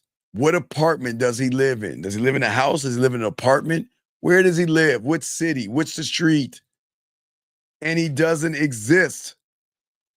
So you can't get out of anything until you realize the thing that you think exists doesn't. It's funny how there was a point in your life you realize that, wait a second, there's no Santa Claus. My mom and my dad gave me these presents. And it was mom that bit those cookies. And it was dad that poured out a little bit of that milk. You grab the milk and be like, man, this milk is warm. Who's going to drink this warm-ass milk? Santa ain't going to drink. Wait a second, there ain't no Santa Claus. Because you know what happened? There was one day for all you guys out there, y'all were talking about Santa Claus, and some little snot-nosed ass little punk-ass kid said, ain't no thing called Santa. Santa ain't real. It's your parents. What? You're lying. Santa is real. You don't believe me? Go in your parents' bedroom and look in your closet and look at all the gifts. I promise you he's not real. All of y'all had that moment where you thought he was real until you got that wake-up call. Until you got that wake-up call where y'all like, oh, shit, the motherfucker ain't real, right? So then you realize, okay, it's my parents, right? All right, I will play along with it, whatever. But you treat fear worse than Santa Claus. You conjure up fear, you give fear power, and you act like that motherfucker is your sidekick or your road dog. Like he's real. Like he's actually real. Like he's an actually real person that can tap you on your shoulder, cook you some eggs and something like that and drive your car. Like he's real. He's not real. You're real. That's the problem. You're real. It's not real. That's why you'll never get outside of where you're at, because saying fear isn't real is not going to get you out of that. Moving like fear is not real is going to get you out of that. And that means move. You know that woman that you want to talk to? You talk to her, you face your fears and realize it wasn't as bad as I thought it was. I can't believe it. I assumed. Do you know how many women, caller, you know how many women walk by you and everybody in this room and look at y'all guys? Let me tell you how nasty they look at your lips. Like, man, you look like you eat some pussy with those lips.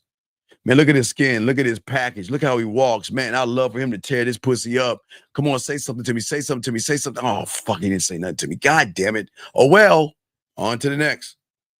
They do that all the time.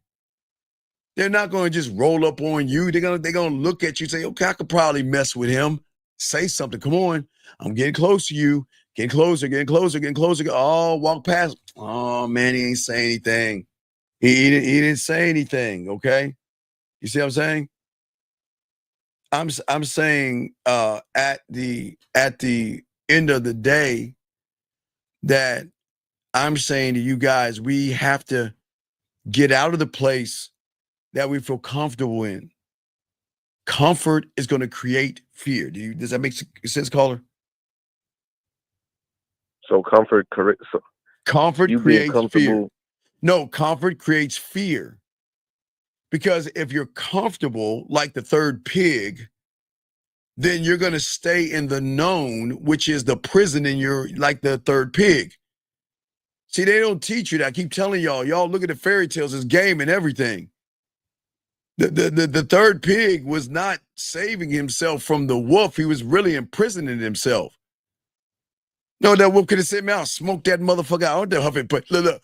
Oh, shit, I can't. You know what? Hey, they're going to need to eat sometime. They're going to need some water sometime. So I'm just going to sit here and wait right here. They're going to have to come out sometime. They're going to come out or they're going to sit there and die in that prison. You see what I'm saying? Versus the fourth pig. See, when you become the fourth pig, you change her reality when you become the fourth pig. But you got to be number 4. You got to be the fourth pig. If you're not the fourth pig, you're never going to make the statement. The statement has to be made by being the fourth one. But the fourth one, had game. That's why the fourth pig was so dangerous, because the fourth pig had game. If that makes any sense. So the reason why the fourth pig can make statements, yes, is because he knew what he could do with the wolf. Not only could he know what he could do with the wolf, he put that out there. He was arrogant. He believed in himself so much. You know what? Hey, look. Come and fuck around and find out. Come on. Hey, look. You huffed and puffed and blew that hay down and those sticks down. And you probably got in that one with the damn bricks. Come over here. And so I can add another wolf head to my motherfucking house. Fuck around and find out. And I'm not saying that you're going to harm a woman. A woman is going to see that when you have a belief in yourself, this is what they're going to run into. They can't fuck with you, man. They can't play games with you. You're that motherfucker. That's what I'm saying. So, all right. So, say it's the third pig. Yes, that's a prison. That's a prison in your mind. You're prisoning yourself. All right, so say if the third pig was like, all right, fuck it, I'm gonna do what the fourth pig was doing. Right? No. Here's the thing, y'all ain't supposed to know about the fourth fucking pig. I'm just letting y'all know about that. Okay.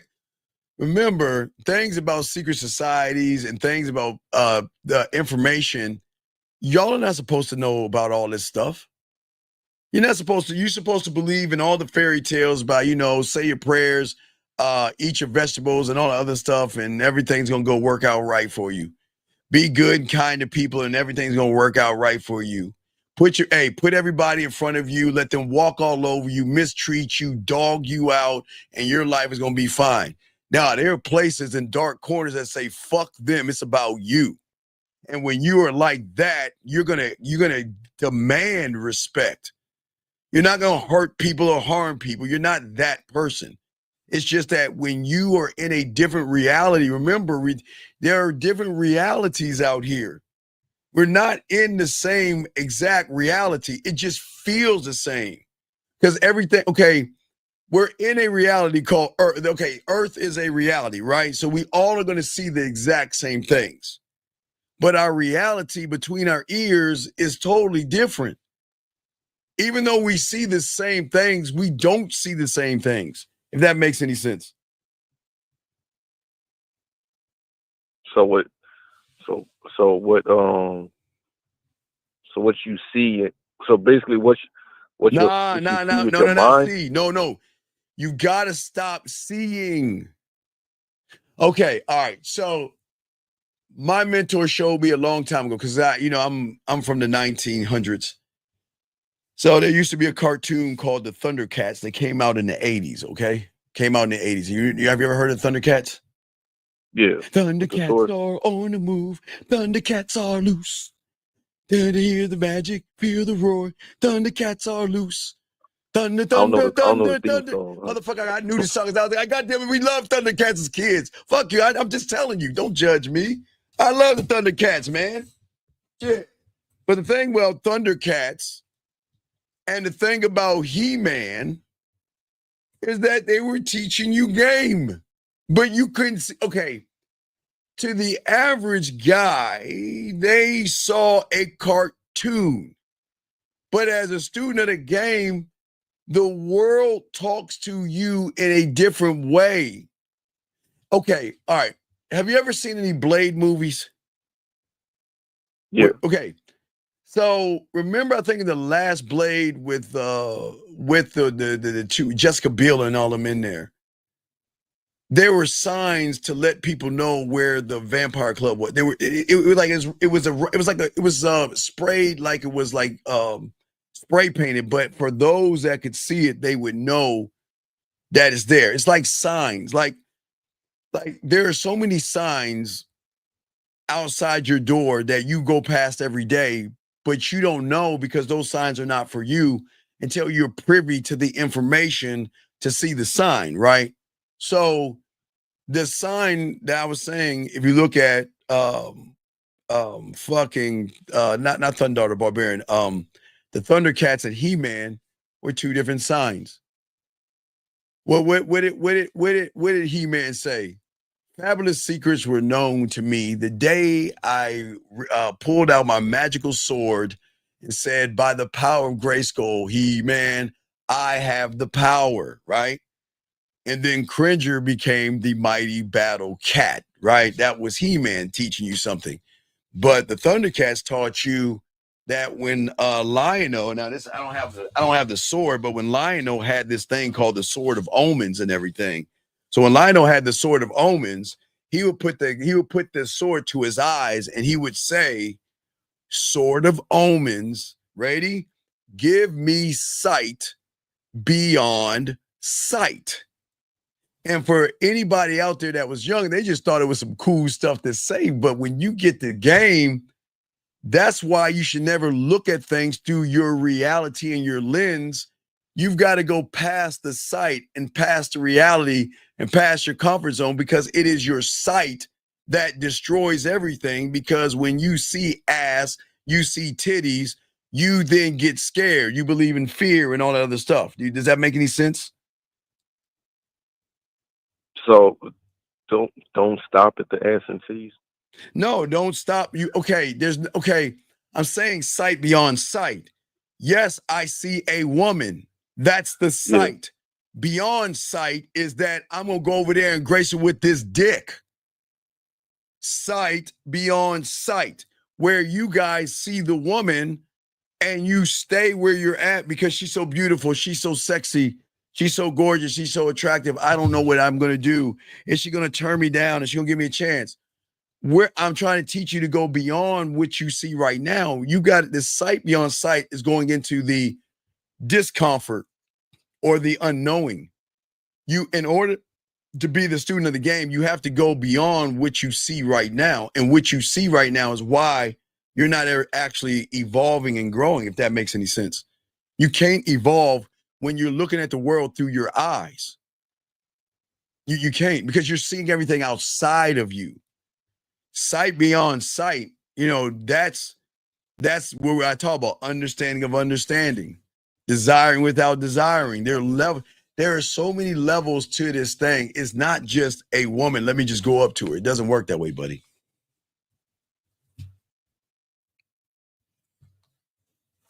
All right, so like how you said it, right? Yes. My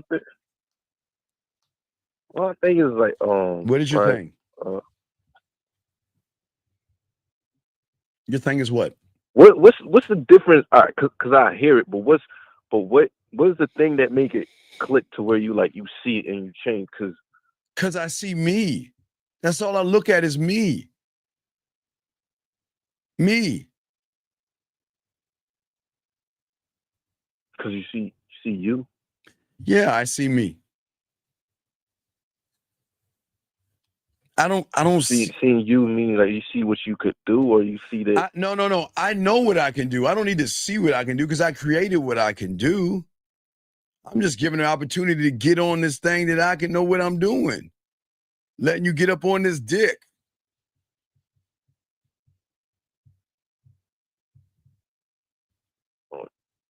You still don't understand, huh? Now I understand it, but I know in my world, the moment I show her need, I lose. Because I know women don't like desperation. And I'm never desperate. I'm self-sufficient. My reality, I'm self-sufficient. Where my own happiness is mine. And I'm never seeking approval or attention from a woman. I operate from abundance. I don't need her. She needs me because I love myself. She doesn't know what love is. So why the fuck do I need her when she doesn't know what love is? She know what like is and value. She doesn't know what love is. She's never been loved before. She's never been around a man. Because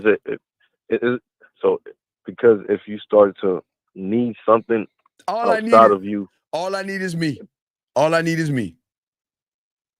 Because I don't chase validation. What I'm offering her is a challenge. What's going to turn her on? Because women don't respond to submission. They respond to somebody saying, so what? So what you have a body? So what? So what you got sexy dick sucking lips? So what? So what you look good? So what? I don't care. I'm saying you got to earn me. You don't bend to her. She bends to you. Because unlike her, you should know your self-worth. She doesn't. And listen, that doesn't make her a bad person. Remember, there are things she knows and there are things she doesn't know. Then there are things she doesn't know that she doesn't even know. And that's us. That's the one of ones. She doesn't know us. So my knowledge gives me the power to not only challenge myself, but also challenge her. But I'm not challenging her on a sexual level. I'm challenging her emotional state. I'm not emotional. I'm challenging hers because I want to make her feel something. See what I'm saying, big dog? I want her to feel me. Does that make any sense? So you wanted her to feel you is you want her to feel the person that sets the standard. Standards that don't bend or break for anybody, and not even to get that ass. See, the thing about soft males or humans that we call them, or my mentor always called them humans. The humans, right? Let women dictate terms. We set them. See what I'm saying? And if she doesn't respect my standard and call her, the standard has nothing to do with pussy. Pussy ain't even in play with all this shit. Because hey, look, you got to earn all that. Your pussy's not even in play. That's the challenge, gentlemen. That's the beauty of the challenge. Because if you can't accept my standards, I'm going to remove myself out of your life. I'm removing myself. Because I don't tolerate disrespect. I don't tolerate passive aggressive. I don't tolerate emotional games. I don't tolerate all that bullshit. I don't know, maybe, I'm not sure, I'll let you know and all. I don't tolerate any of that shit. I hold myself to such a high fucking standard. Well, look, hey, watch this. So if I hold myself to the high standard, aren't I allowed to hold her to a high standard, caller? Yeah. Right. Which means is that I'm unwavering, non-negotiable. I am a non-fucking negotiable. I am never going to chase, except chasing me. If I chase anything, it's going to be me. Because I'm never going to catch me until I die. I will always chase me.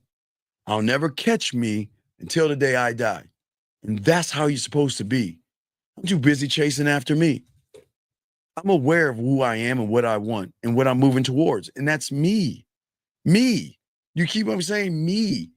Whereas the average guy, 601, is chasing and moving towards what? Her. I want to fuck her. I want to please her. I hope that she likes me and all the other stuff. We don't think like that. Does that make sense?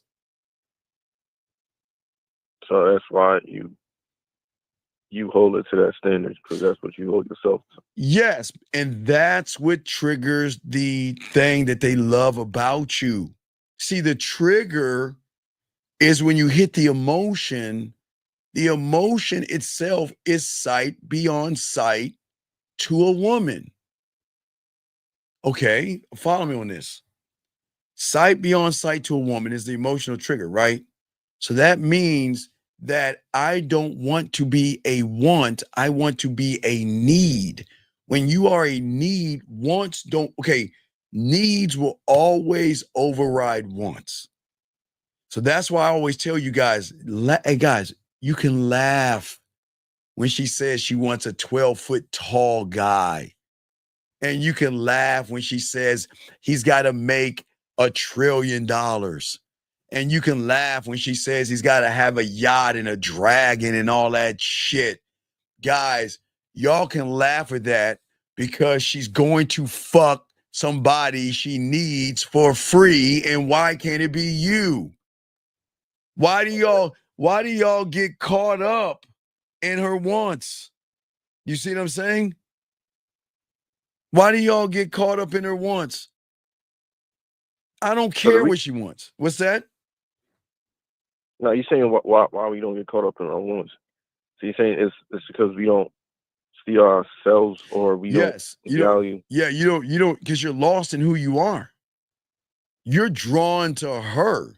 How the fuck okay, again, do the math or just think for a second. As I said before, she values herself, yes,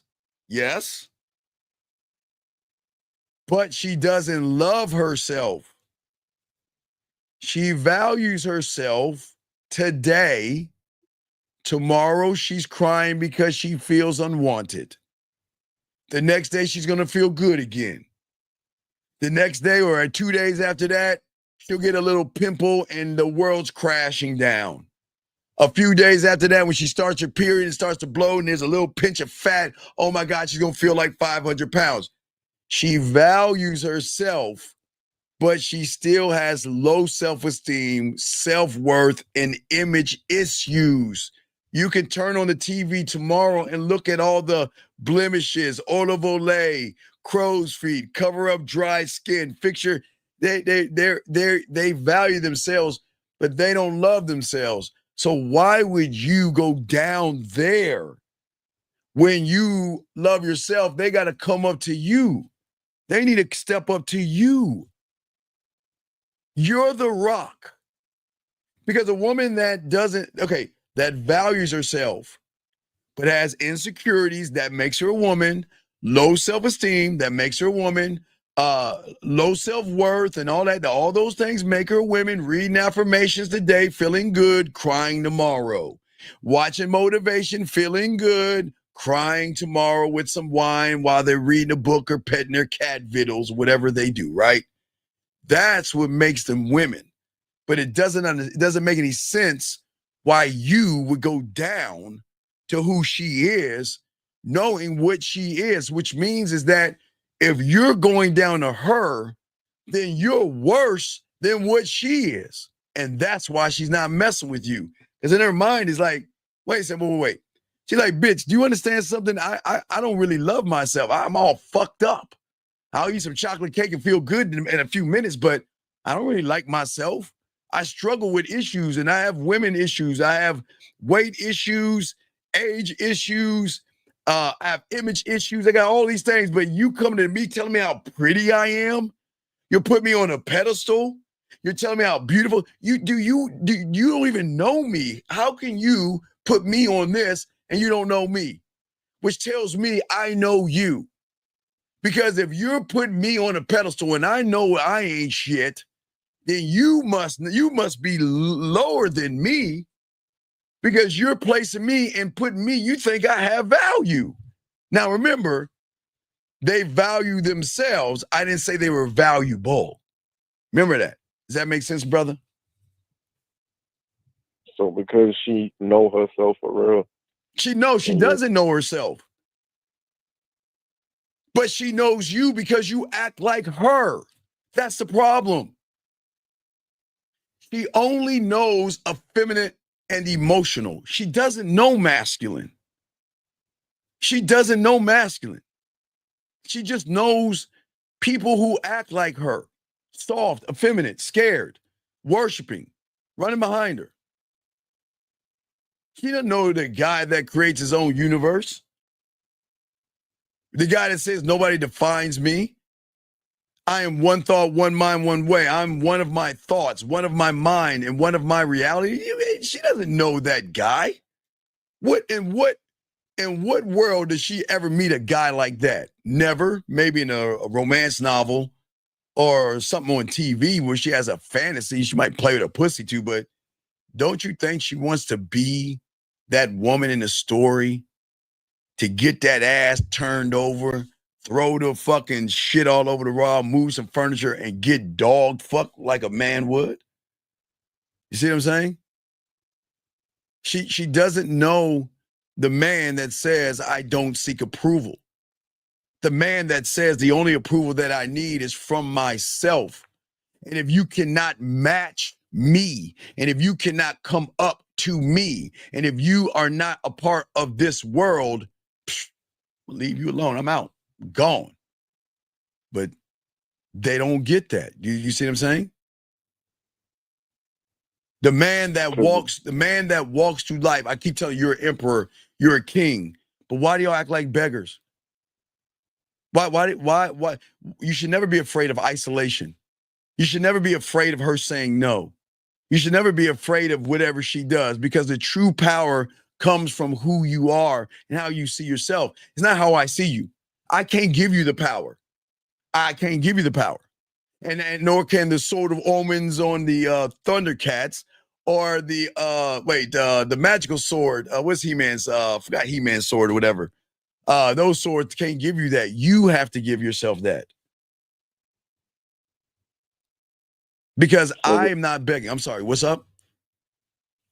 So is it like taking the power out the mind, or it's like you can't take the power? Okay. All right. Right now, as you and I speak, you are a slave and the third pig to your thoughts. And your master is somebody you have never really met outside of your thoughts. The one that is actually controlling you. The one that, okay, think about this. The one that controls a lot of these guys so much, when you see when they come in the room sometimes and they're disrespectful, they're racist, they say all fucked up things, that's who's controlling them.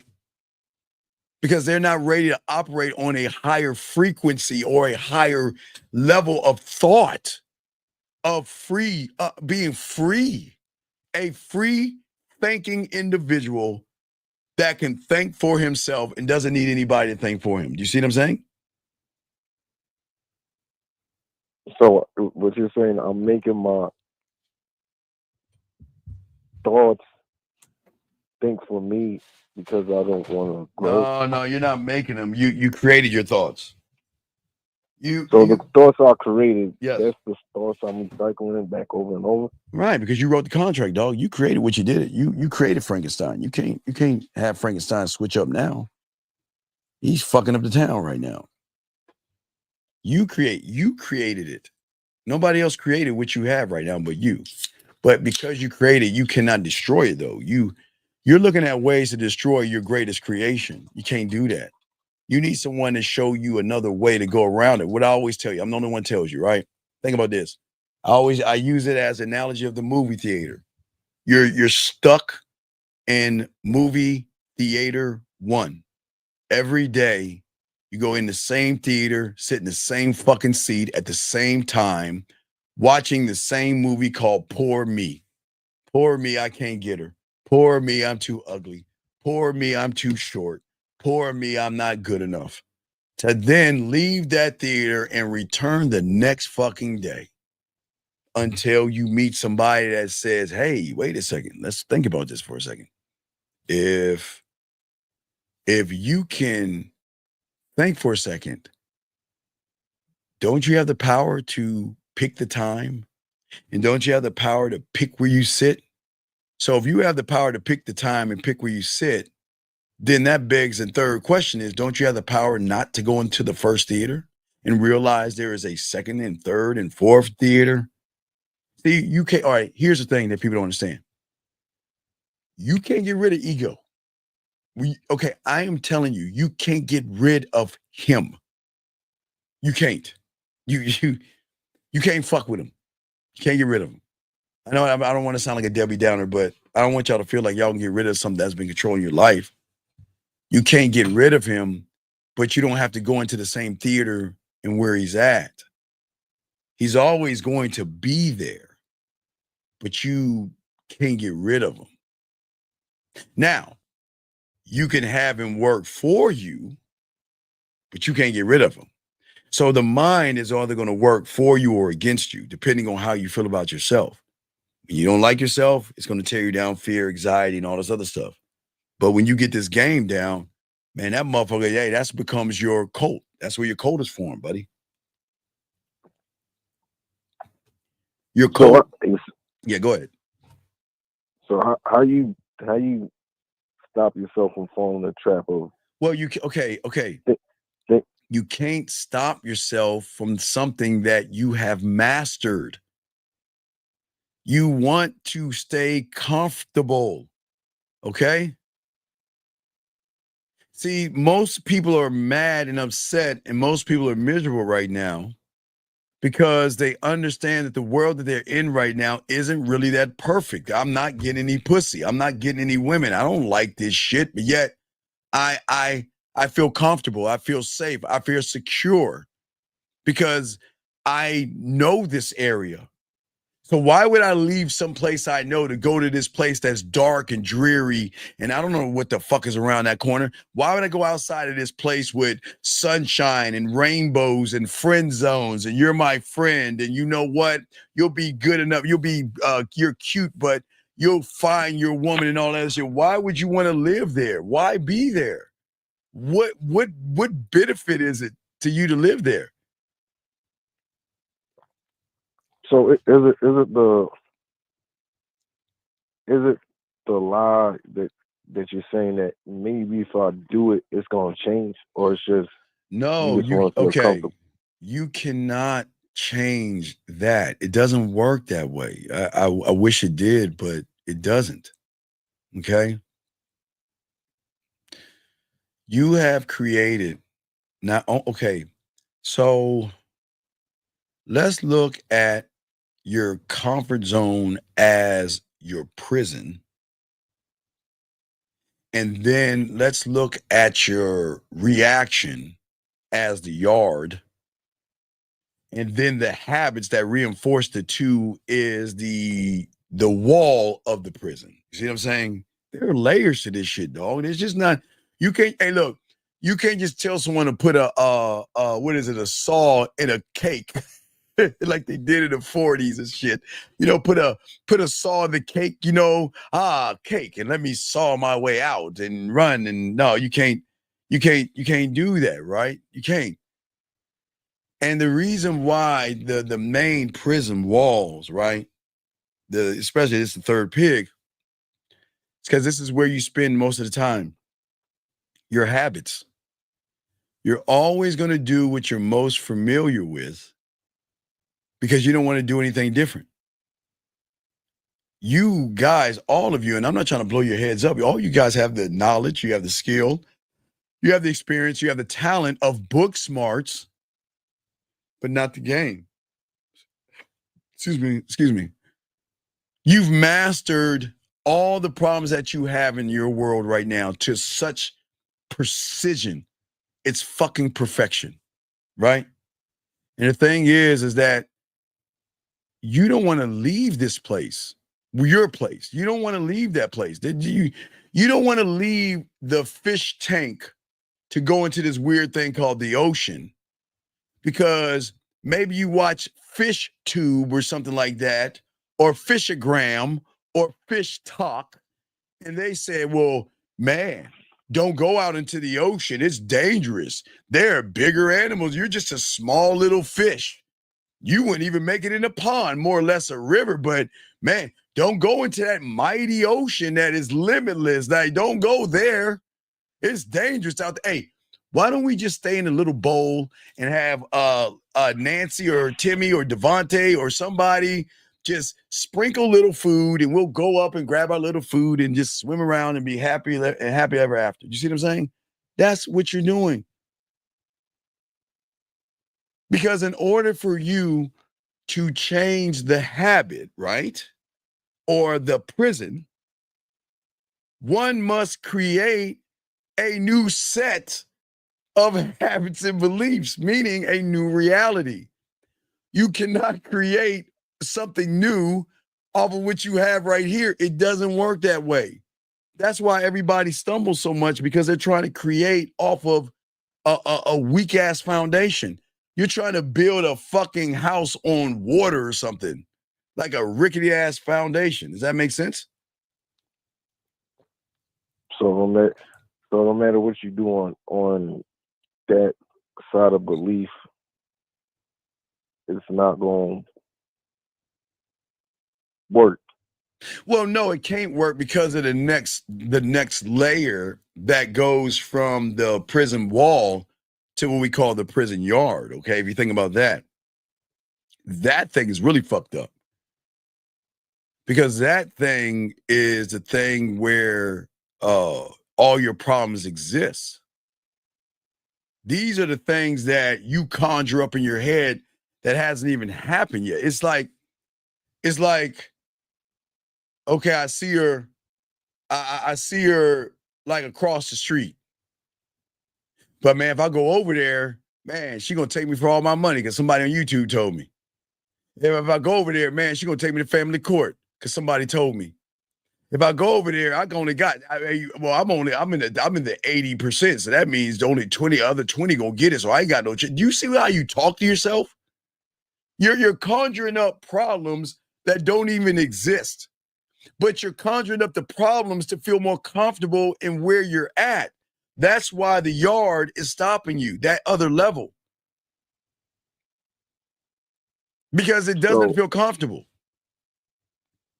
So how I was saying, I'm basically coaching myself to not go over there. Well, you're training. No. Well, you're not actually training yourself. You're taking in the information to train yourself. So what you're doing is that you're looking at somebody else's life, right? You're looking at somebody's life to determine your life. Think about what I'm saying. Now this should be like a mind fuck. Think what I'm saying. I'm going to look at somebody else's life to determine my life.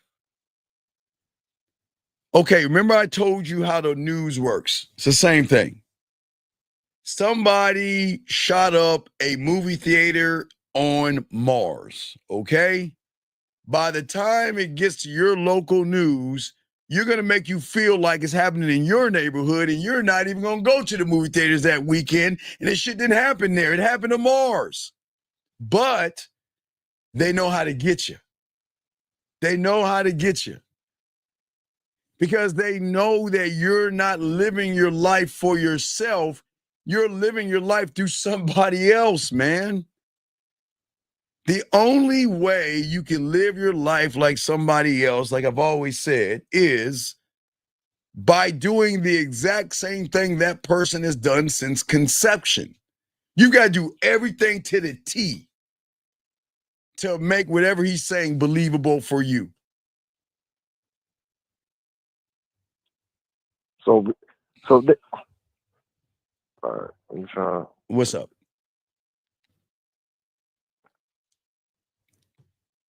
All right.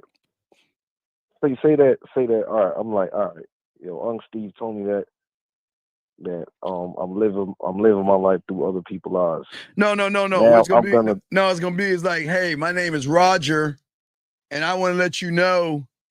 See, I told you these women are terrible. See that woman there? Look. Hey guys, watch this clip. Hey, how you doing? What you looking for? I'm looking for a man that makes, he's got to be 13 foot tall, and he's got to have $1 trillion, and he's got to fly dragons. Oh, wow, that's crazy. And then they come to you, see what I told you about them women? Better watch out for them women, because I used to mess with one, and if she does it to me, she's going to do it to you. And y'all like, whoa, these women ain't shit. You see how that works? See? There is some residue. No, there's no residue. Okay, dog. Listen. No, I mean, like, listen. Yeah.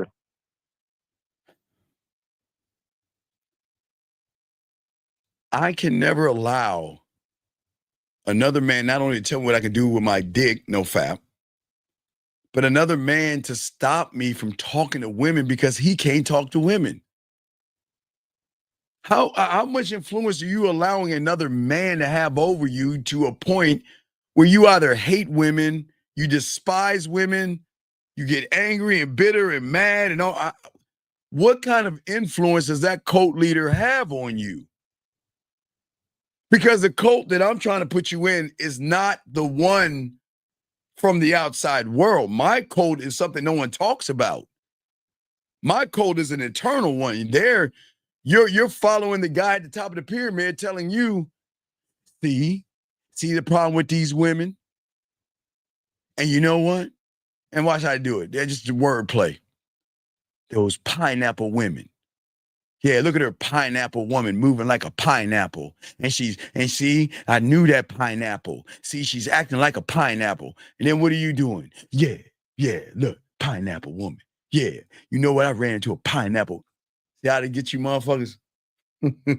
That's how they get you, man. Because you're so open and not rooted that regardless of what someone says, what the fuck does that have to do with me? How is it if you got turned down by a woman because you didn't know how to talk to her? Well, how does that affect me? How's that supposed to affect me?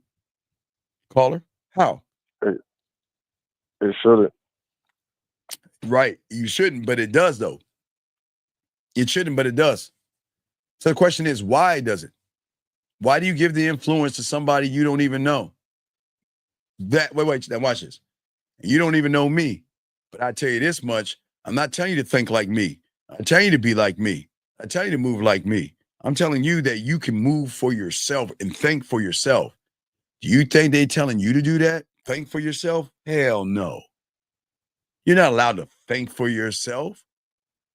We're gonna take it. You ever watch The Price is Right, where they grab that big that wheel? Yeah. And they go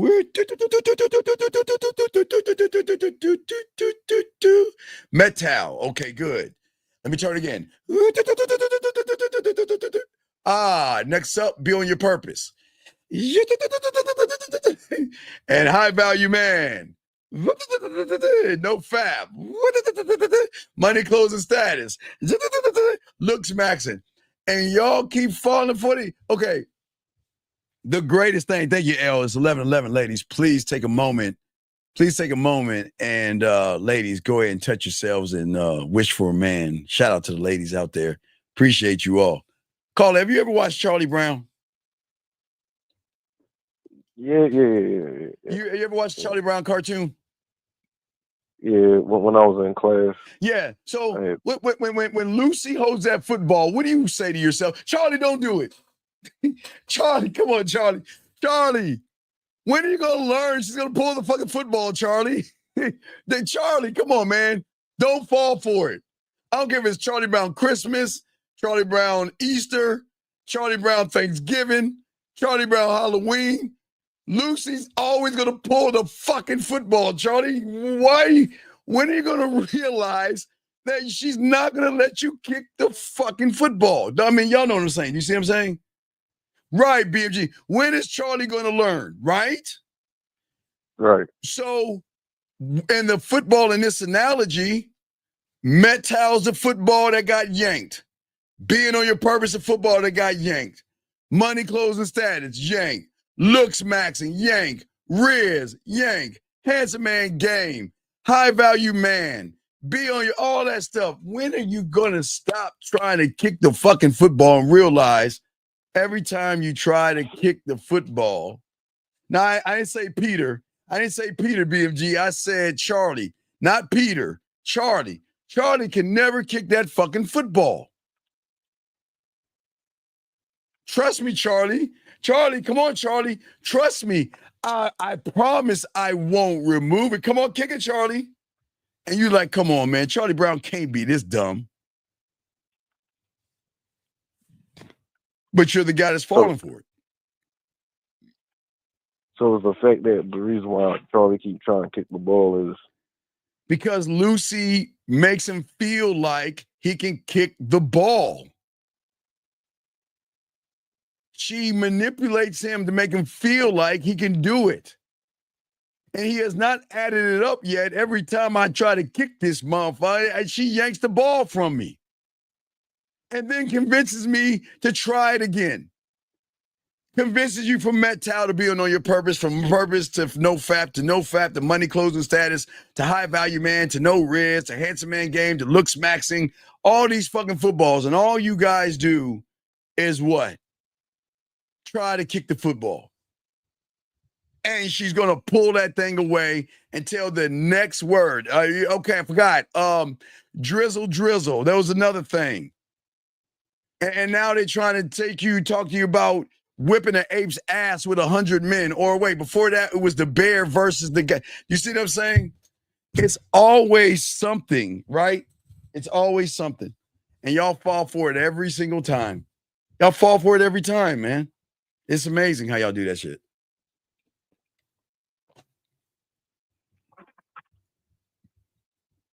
so all right, cool.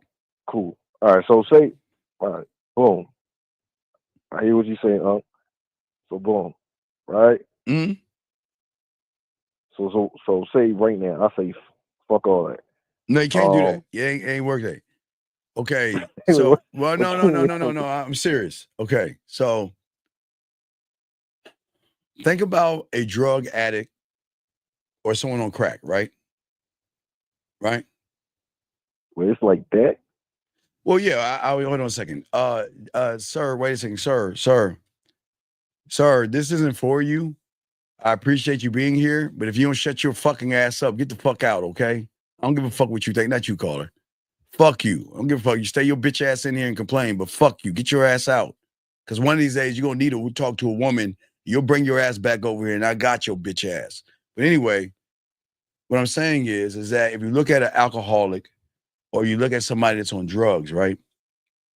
Right. What does an alcoholic and a druggie do? What is the one thing they do? They go cold work. Cold what? Turkey. Right. And what did you just say you were about to do? I'm about to go cold turkey. Exactly. And I'm looking at Da. I don't even want to. Da, I'm gonna leave you alone. You do not want me to bust your bitch ass out. Da is talking about, okay, you come in here talking about the state of the country, which is more important, right? Guys, if y'all go to Da's YouTube page, he's got Drake and Tupac and all these gangsters and thugs in there. Look at that. Look at all that. Totally ran all this stuff, trials of gangsters and everything. Then you got the nerve to tell me what the fuck I'm doing. Ain't that crazy, guys? Ain't that crazy? But anyway, but no, you do it like you're drugged out, dog.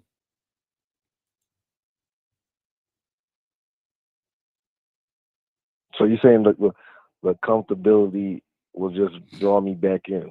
Well, you're not gonna. No.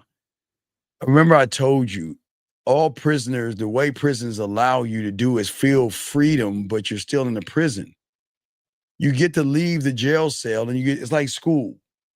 It's like school. You get to leave class and go to recess, right? But you can't leave the property of the school. Well, that's how the prison works the same way. You get to go eat lunch or whatever. You get to get out of the cell for lunch. And then you get some exercise time and you get to go out on the prison yard. But you can't leave the confines of the prison.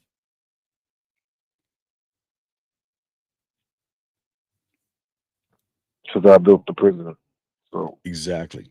Not only did you build the prison, you're the warden of that motherfucker. That's how bad it is. You're the warden of the prison. That's how bad it is, buddy. So you're saying even when I try to attempt to leave, you can't. Where you gonna go? Where you going? You leaving? Where you going? Seriously, you gonna go right back? You ain't going nowhere. Where you going? Where you going? So you saying I don't got no destination? Wait, excuse me, Da. Are we talking about the same Tupac that kayfabed his way to dumbasses like you thinking that he was a gangster when he's from Juilliard?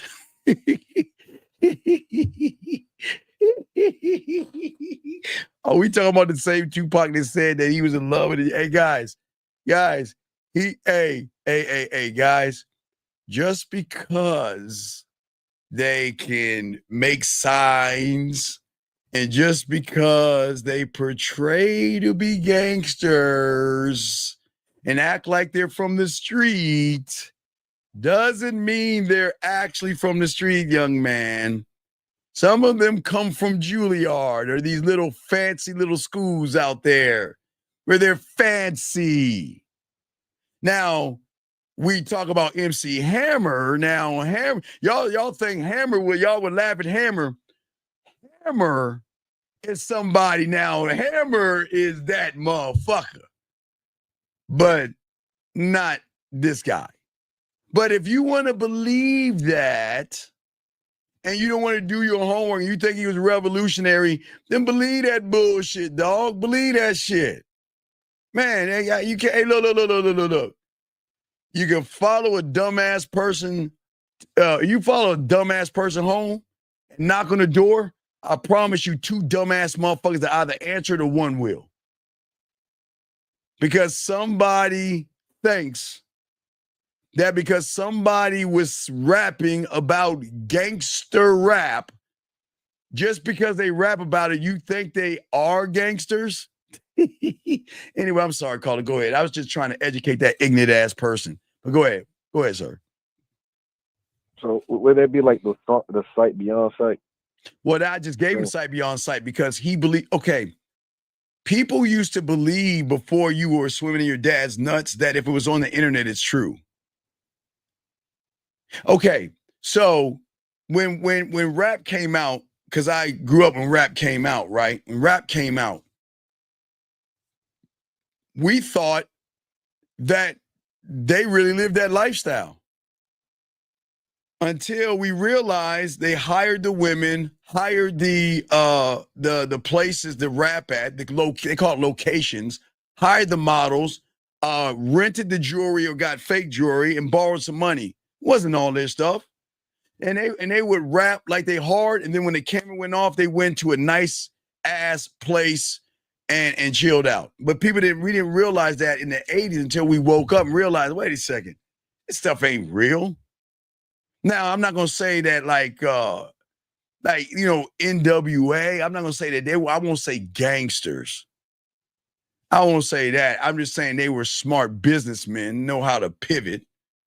Ice Cube talking about gangsters and he's playing police officers in movies and stuff. Now he's directing. He's cool. See, I credit him on the pivot. Matter of fact, even 50 Cent. 50 Cent was real. But 50 Cent knew when it was time to leave rap and pivot, and look where he's at now. Now he's he's gamed up. 50 made a smart pivot as a person that was selling drugs and stuff. So I give him credit. But at the end of the day, that young people believe young men are very impressionable, right? And you know what the greatest impression is? Some of these young men don't follow revolutionary people. They follow women who follow revolutionary people. Case in point, Colin Kaepernick. Have you ever remember Colin Kaepernick? Yeah. Remember him? Before he met that militant ass woman, we used to play with turtles and stuff. Play video games, play with turtles, right? Right. And then he met that militant ass woman, and all of a sudden he all over the place. But again, it's always, what people don't understand is that they are going to change their lifestyle for a woman if they think they're going to get pussy for that woman and follow her marching orders, like a lot of these guys do. So basically doing it for something outside yourself. Well, of course, do you understand? There's nothing wrong with religion, but you know some people would change their religion for some pussy. They will change damn near anything for some pussy. I don't know about that. Absolutely. What? Religion? Dog, okay. Do you know how cults work? Cults give people access sometimes to things that they can't get on the outside world. But you got to follow the guy at the top. Okay, all right, look, young man. Let's take the code out of this. Think about the influence of women. Why do you think women are near people that drink beer? Why do you think they have women selling cars with guys? Why do you think they have women? Everything that you see, there's always going to be a woman attached to it because y'all guys think if I do that thing, I'm going to get that woman right there in your mind. That's what I'm saying. It's for pussy. And you're telling me, wait, they do coke? You damn right. Look, if you change your beer because you see a guy gets a kiss from a woman by drinking it. Okay, well, I call her. Watch this. Call her. Watch this. Call her. Did you know back in the day, they had this thing called Axe Spray? Have you ever heard of Axe Spray? Yeah. So let me tell you that. So let me show you the premise of this shit. Now the motherfucker's in the middle of nowhere. I mean, in a city, a bumfuck ass city, right? Hey, wait, nobody's in the city. He's just standing there, right? And then he grabs his Axe spray and sprays his body, and then all the women come from the sewers to rip his clothes off. Do you know how much money Axe spray got off of suckers that thought if I spray this shit on my body, they gonna give me some pussy? This is what you don't understand the game, dog. Your thirst and hunger for pussy is a marketing joy. They love you motherfuckers because you will do anything for pussy. Valentine's Day, Christmas. I always used to tell y'all guys, just take some popcorn, sit down, and watch all these motherfuckers run around trying to find what? Not the perfect gift, but the thing that's gonna get them some pussy that day. And you're telling me that they're not influenced by pussy, dog? Come on, dog. Most guys are influenced by pussy. And you're shocked by that. No, I'm not shocked. I just think religion is too far to change religion. Dog, it's in. Okay. Marketers and advertisers know this. Sex sells. But in order for us to sell the sex, we've got to indoctrinate you to not believe in yourself. And then what we'll do is work this algorithm to put things in your face to teach you how not to believe in yourself. So then when you see a woman, you're going to want to, what first thing to do is I want to take you out to dinner. I want to feed you. I want to impress you. I want to do things for you. It's there right in front of your face. You don't see that? It's right in your face. A lot of y'all are indoctrinated because, okay, watch, wait. Think about the red pill and manosphere. What do they all have in common? What is the common denominator of the red pill and manosphere? Woman. You fucking right. And the game ain't about women. So what are they talking about? Think about it. See that? So what's your influence? So watch this. You're an incel because of a, go ahead and say it, because of a, right? No, say it louder. Say it louder because you can hear me. No, say it louder. Don't mumble that shit. No.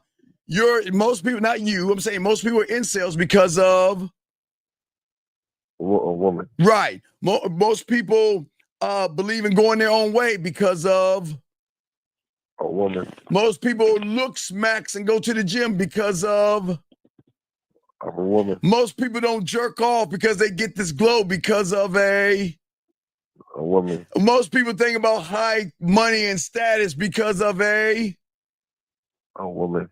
So what the fuck are you talking about, dog? Everything that these guys are doing is because they want pussy so bad that they're even going to hate women for that shit.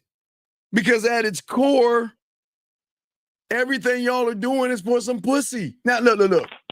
If we take everything away, that's what we're here to do, procreate. That's what it's all about. Strongest. If you take the electricity and all our stuff away, that's what we are at the end of the day. But everybody ain't allowed to fuck. Alphas fuck. Everybody else has to wait and hang the fuck out and do whatever they do. I guess knit. I don't know what the fuck they do, but does that make sense? Because everything I talked about, it was not about you. There's always a woman involved in everything. Oh, she's modern because she wants a guy that has a dragon and I can't afford a dragon. I hate her. I'm not going to jerk off and I'm going to retain my semen because somebody told me if I don't jerk off, I'm going to have this magical glow for a woman that's going to attract her. I'll bullshit you not. I'm dead ass serious. I swear to y'all guys. I'm not making this shit up. So what I'm saying to you, and you're shocked that they don't do that for religion? Dog, do you know how many women, how many guys go to church just for some pussy? They don't go to pray. The church has become another club, man.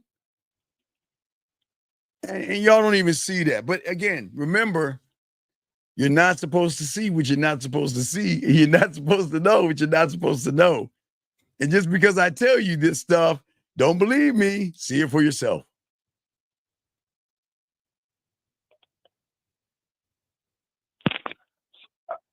All right. So No, you're high. No, you're manipulated because you're thirst for pussy. The moment you want to fuck her, you're manipulated. Because it's at that moment you're saying to yourself that I've got to lie to her. I've got to deceive her. I've got to play games with her. I've got to pretend to be nice to her. I got to pretend to beat around the bush. So that's the influence of a woman, dog. It's not you. Y'all are getting manipulated for your thirst of pussy.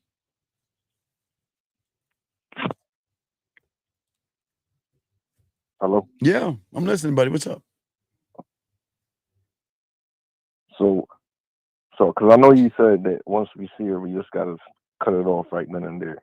A high profile. The masses are manipulated. It's high profile. Do you know everybody that the percentage of free thinkers is very small? High profile. The world is not built on free thinkers, or the economy would crash. The economy would crash if there were more free thinkers than sheep. So the world is built on sheep. Go ahead, Carl. I'm listening to you. So you're saying that we got to cut it off because if we can't cut off anything when you don't believe you have the power to cut it off. That's crazy. That's crazy. So you're saying right now, if I was to see a woman, I just can't cut it off and you can't do it, dog. You can try. It don't work that way. The game don't work that way. But you just said it wasn't about women, so why it can't work? Because you've already made it about women.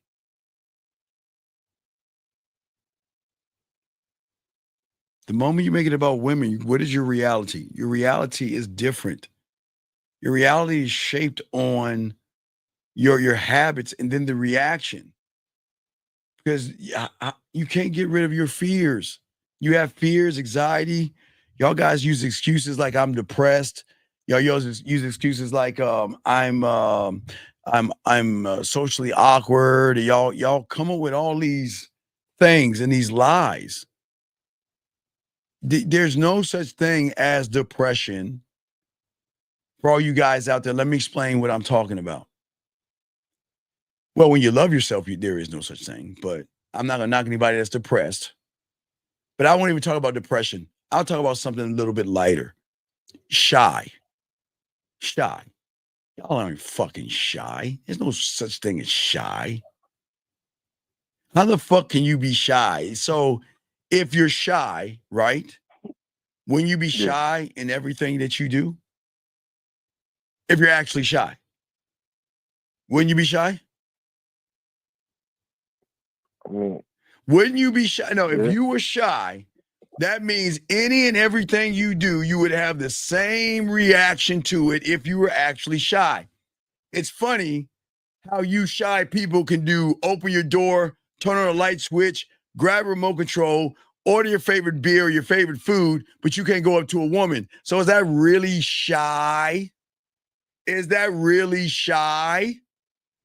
Oh, you're saying that if I was really shy, yeah, I would be shy. Yeah, if you were really shy, you'd be like, "Oh, I'm about to turn this light on. Oh my God, what is the light gonna think about me if I turn it on? And if I brush my teeth, what is the toothpaste gonna think about me? Oh my God, is it looking at me right now? I don't want this." You don't do that shit. You only do it with women. So are you actually shy? No. You're just using the word and anchoring that shit in to use as an excuse so you don't look in the mirror and say, I'm the problem. And I just don't want to admit that I'm not shy. I'm just scared of women. It's hard for a grown man to say that, but that's the truth. There is no shy. Never has been. Never will be. You'll never be shy. All that shit they say, all that stuff you say, anxiety. You don't have anxiety. When's the last time you ordered a hamburger and your palms start sweating and everything? Last time you got yourself a slushie and you got nervous. Fuck out of y'all. That's what I'm saying, man. The mind and the prison that y'all are in is crazy. It's the most craziest thing y'all are in. All right, so you have any other questions, caller? No, that was it. All right, great call, man. We'll throw you back in because we're about to wrap this up pretty soon. I appreciate the call, brother. Thank you very much. Appreciate it. All right, so thank you very much. That was a great call. Sorry, I didn't mean to hold the lines up, but the call was great. So, gentlemen, if y'all got last round of questions, go ahead and ask. We got y'all covered. But what I'm saying to all you guys out here is that, hey, Wayne, don't do that. Wayne, don't say that. Wayne. Let me show you real quick how the mind tricks you. It just tricks you. In a game, Wayne, we don't talk about it. We be about it. That means our action. So that means, Wayne, a lion doesn't walk up to you and tap you on the shoulder and say, I'm a lion. No. So don't say that statement because it's like a New Year's resolution that you're never going to do. Because you're putting yourself, you're trying to put yourself in a level that is outside of your comfort zone, and that's going to snap you back even deeper in. So yeah, young man, I know what you're saying and I understand, but hey, Wayne, man, don't do that, my brother. Don't talk about thinking. I don't care. Listen, I'm saying there's nothing wrong with thinking about women. There's nothing wrong with having great pleasures with women, but you just got to love yourself a little bit more. That's all you got to do. So, gentlemen, last round of questions. If you got a question, please let me know. We got y'all covered. Y'all can call in if you want. But Wayne, you got this, buddy. So I don't want you to feel that that you can't get out of it. You can, but it's going to take some time. You can't just put things down on paper. Because if you put things down on paper, you're never going to actually do that thing because of your school. Your school smarts are that way, okay? You see what I'm saying? That's what I'm saying. And hold on one second. You know what's funny? Mr. Johnson? And I'm dead ass serious. Mr. Johnson, before you go, no, I got him. Wait a second. Mr. Johnson, before you go to bed tonight, you better thank whoever you pray to that your father didn't have the internet. Because if your dad, wherever he's at, you might not know that motherfucker. But if your dad had the internet, you probably wouldn't even be born right now. So I think you better be glad that your dad was outside the internet. And what I'm saying to you, dog, is that I don't know why you're so bitter and angry, but there's no reason for that, dog. Let me grab this last call. 720, what's your name and what's your question? 720. Yo, what's going on, D? Can you get off your speaker, please, so we can hear you? I'm not on speaker. Okay, sir. Okay, can you talk on the phone so we can Hello, hear you? hello, are you there? Now we can hear you. What's your question, buddy? What's up? What's the thing about having great conversation, in your opinion? What is what now, sir? What's the thing? Like, what's the key to having great conversation, in your opinion? Well, the belief in yourself. Okay, can you explain? Okay, sure. Okay, so and I appreciate it. It's a great question, caller. Okay, so check this out. So there's two routes everybody goes through. Okay, and I'm teaching people something different. It's a kind of a reality change. We've got to stop approaching women. That is the worst thing you can do. Approach a woman. I didn't say go up to a woman. I said approach a woman. What is the difference? What do you, in your opinion, what is the difference between going up to a woman and approaching a woman? You think they're the same, or do you think there's a difference? What do you think?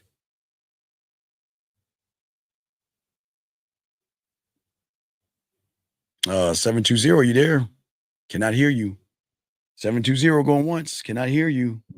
Hello? Hello? Yes, can you hear me? Yep, sorry about that. So what is the difference between approaching a woman and walking up to a woman? I don't know. Well, you all you do is approach women, yes?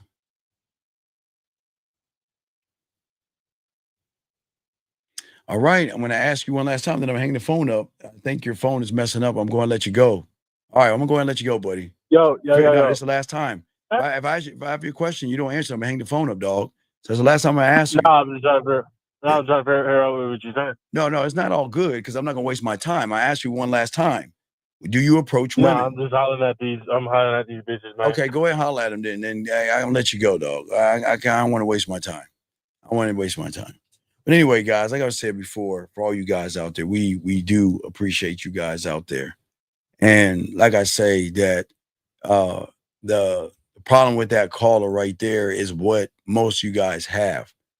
Look at what he's saying. I'm going to holler at these bitches, which is fine by what he's saying, but he doesn't know what to say to women. So what is he hollering? So if he's hollering, what is he saying? You see what I'm saying? Well, Mr. K became annoying when he didn't answer the question, buddy. That's when it actually became annoying. So we just had to move on from that. But anyway, guys, last round of questions. Thank you, 90 likes. I appreciate all you guys out there. If you guys have another question, please let me know. We're going to what you call it?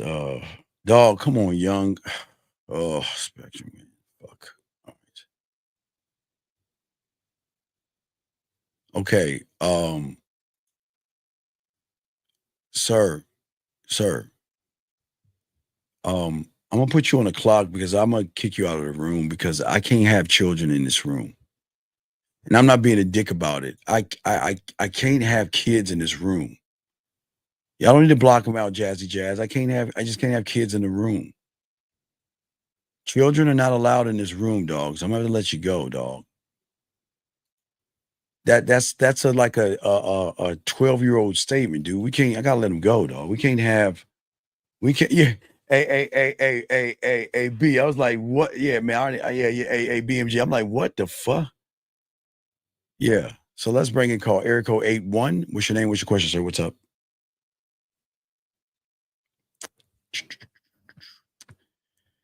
And boom. All right. So 81, are you there? Hello. Yes. Are you there? What's your name? Where you calling from, buddy?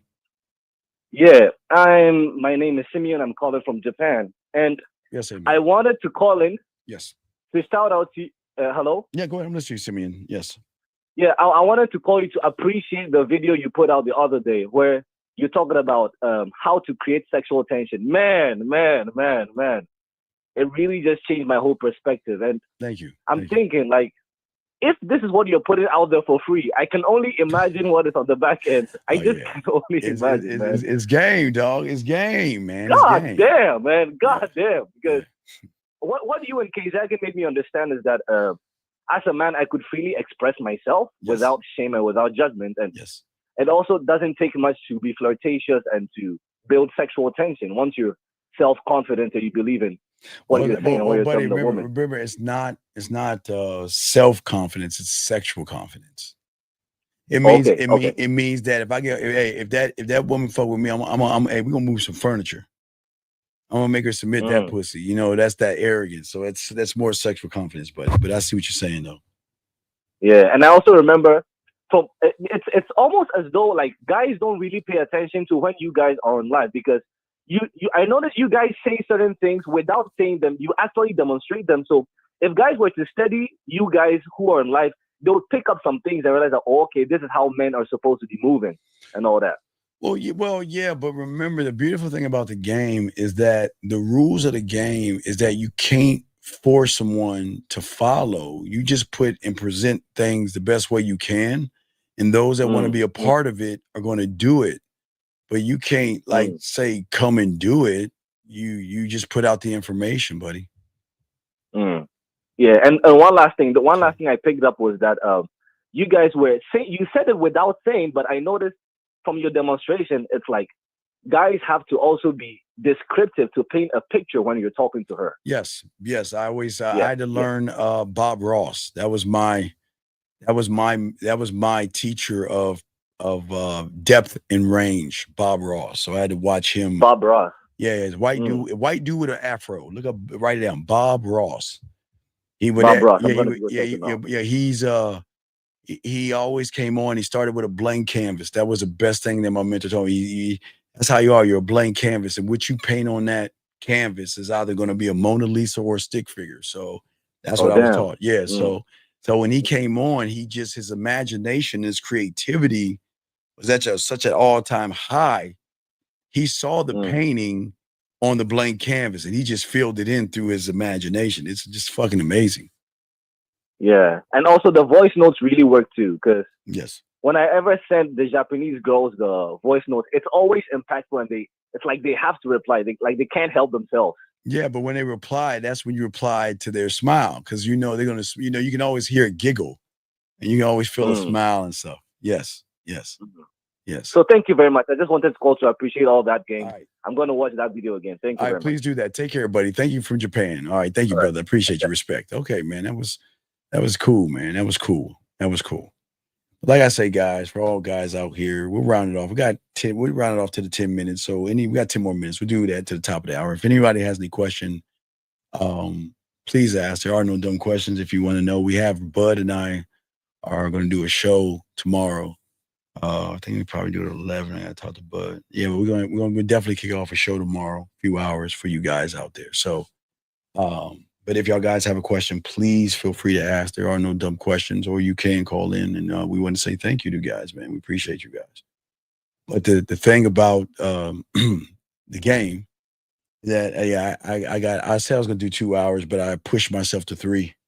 And I gotta go take me some Theraflu and NyQuil, get my sick ass down. But I gotta push forward. You see, that's the game, dog. So just know, even when you're sick, guys, you gotta move forward. When you're not feeling good, you gotta move forward. And that's the beauty of pushing yourself beyond the limits.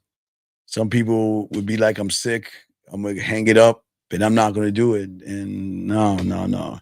Even though I'm a little under the weather, I got to push it forward, because the information is very important to get out there. 706, what's your name, and what's your question?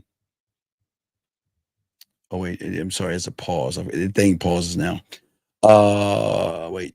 Okay, 706, you there, sir? Yeah. Yes. What's going on? What's your name? What's up, buddy? How can I help you? Hello. Yes. How can I help you, sir? All right. So yeah, I just want to sit here and ask you. First things first, I love what you preach on here, man. I ain't gonna lie, I learned this. I don't really have that much experience myself. But with the experience that I do have, I have learned a lot from what, I'm saying, you gave me. And like I'm only like 18 years old, man. Yeah, well, but I do think you should. Well, you'll be fine. You'll be fine. Because I started at 9, so So you started at 9? Yeah, I started at 9, man. Didn't get my first piece of pussy at 13, so I started at 9. Yeah. Oh man, started at 9. So hey. Yeah. But yeah, so yeah, my question to you is, what have your mentor been teaching you since you were 9? Well, he's teaching me so many. He's teaching me a lot of things. Like, what was he like as a person? Oh, he was terrible.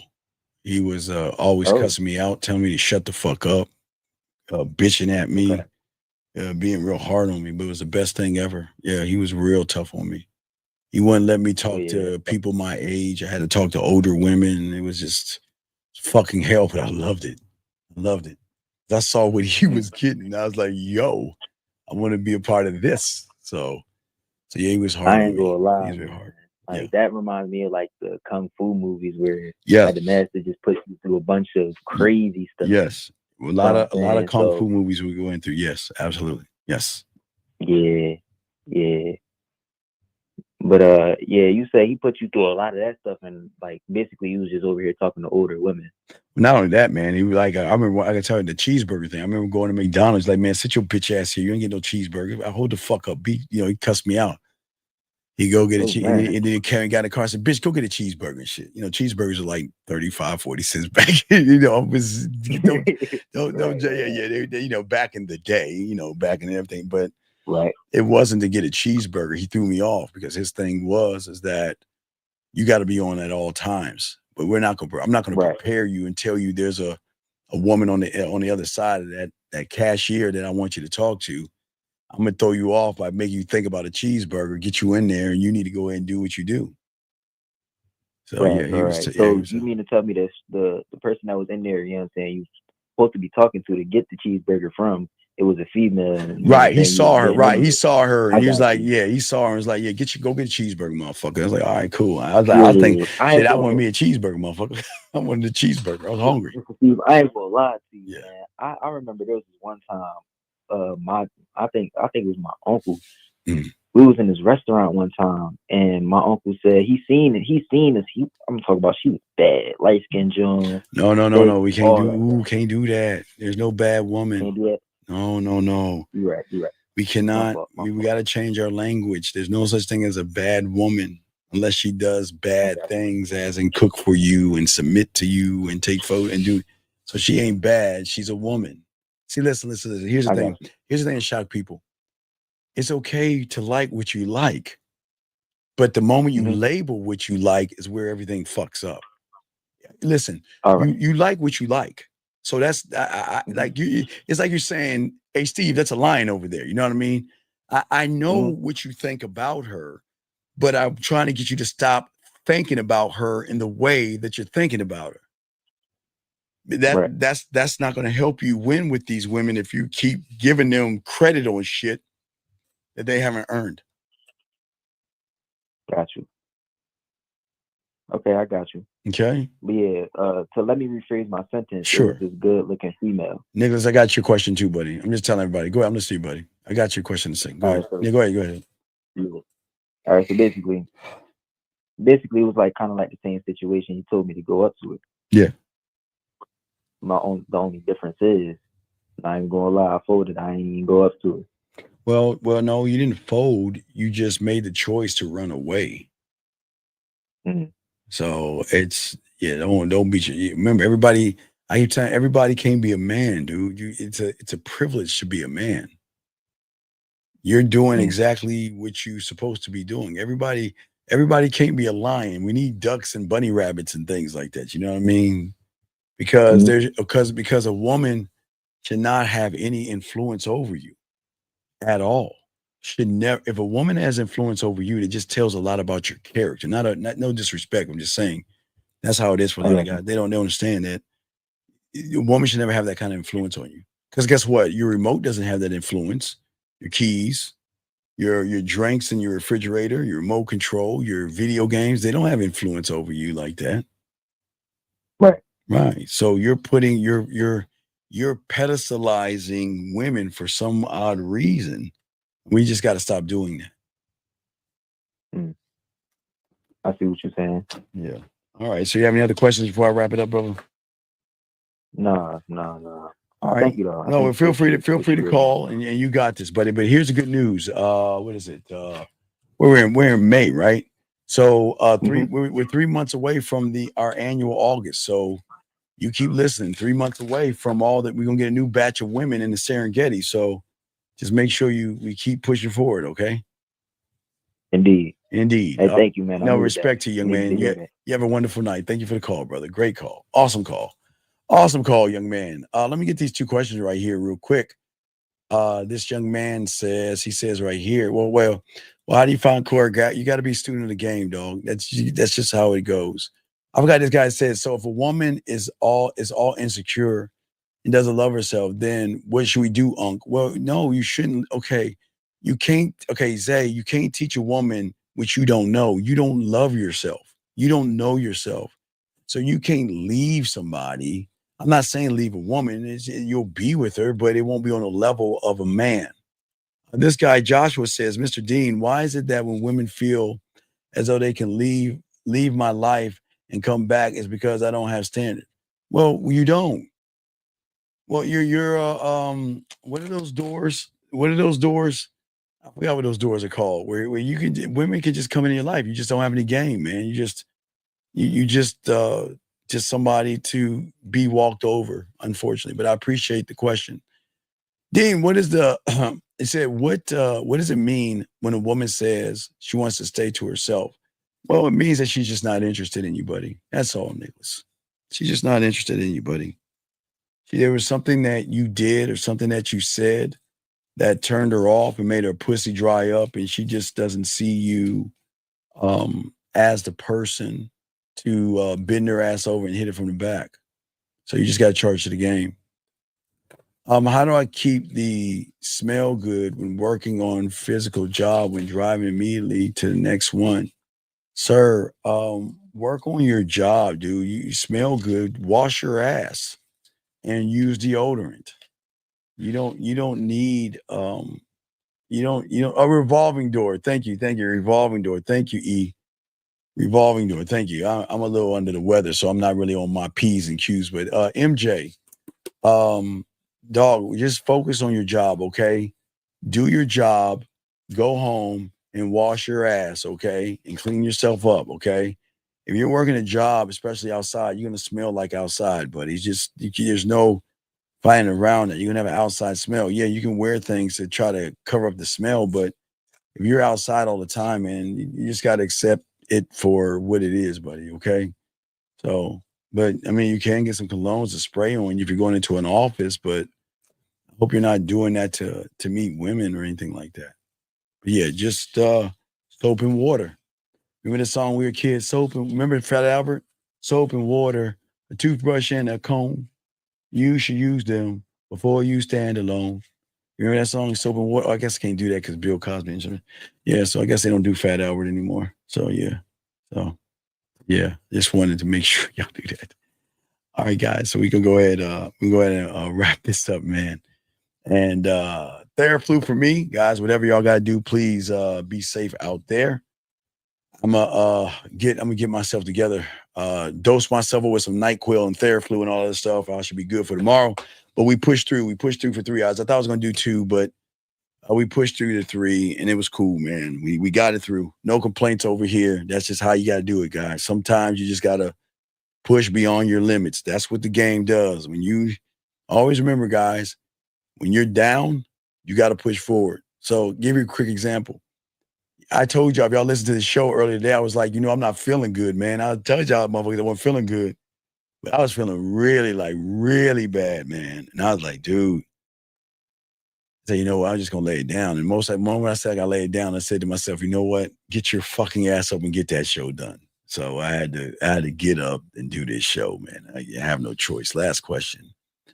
Do you see it as longer a woman has to wait to sleep with her, the more she wants you to respect her? Wait. Do you see it as the longer a woman has you wait to sleep with her, the more she wants? No, man, dog. No, women, look, when you can't fuck, they're going to hold you off as long as they can, dude. This is not about holding off or anything like that. Okay? This is not about that. This is about the game. So because you don't have any game, you're not a man in her eyes. The problem is that you're losing to women. You're losing. Okay, you're losing. Yeah, Ken, just holler me on the back end, dog. I even have to do the show. I still gotta be up. I gotta set up I gotta be up for a few hours. And the guy asked how about sleeping. Gentlemen, you gotta figure out your own sleep time. I kind of stopped trying to tell y'all guys about my sleep times. I don't want y'all to try to match my energy. So yeah, because I'm gonna be up till probably like 2:30 in the morning and shit. Crash out till about 6, get up and start my fucking day and keep do the shows and stuff. So, but I just say that get as enough sleep as you can. You got to know your own barometer. Don't ask another man, just figure out your body and stuff like that. Okay. Right. Well, you got to stop believing that you're small. That's how you stop the small talk, buddy. You got to learn the game, buddy. You're not going to be able to give a woman anything if you're not, but you just got to learn the game. It's just a process, Donald. That's all. And you can do it. All you guys can do it. I believe in all you guys. You just got to believe in yourselves. All right, guys. So I am going to dose myself up with Dayquil, not NyQuil. I should have knocked my bitch ass out. So I'm gonna go ahead and rest my throat, rest my body real quick. 53 years old, so I'm allowed to rest myself if I'm not feeling good. But at least I did 3 hours with y'all guys because it was important that we get the information out to y'all guys. So we got Rosebud tomorrow, man, and we'll chop it up. Where do you start? Right here. You already see right there, man. You start right here, okay?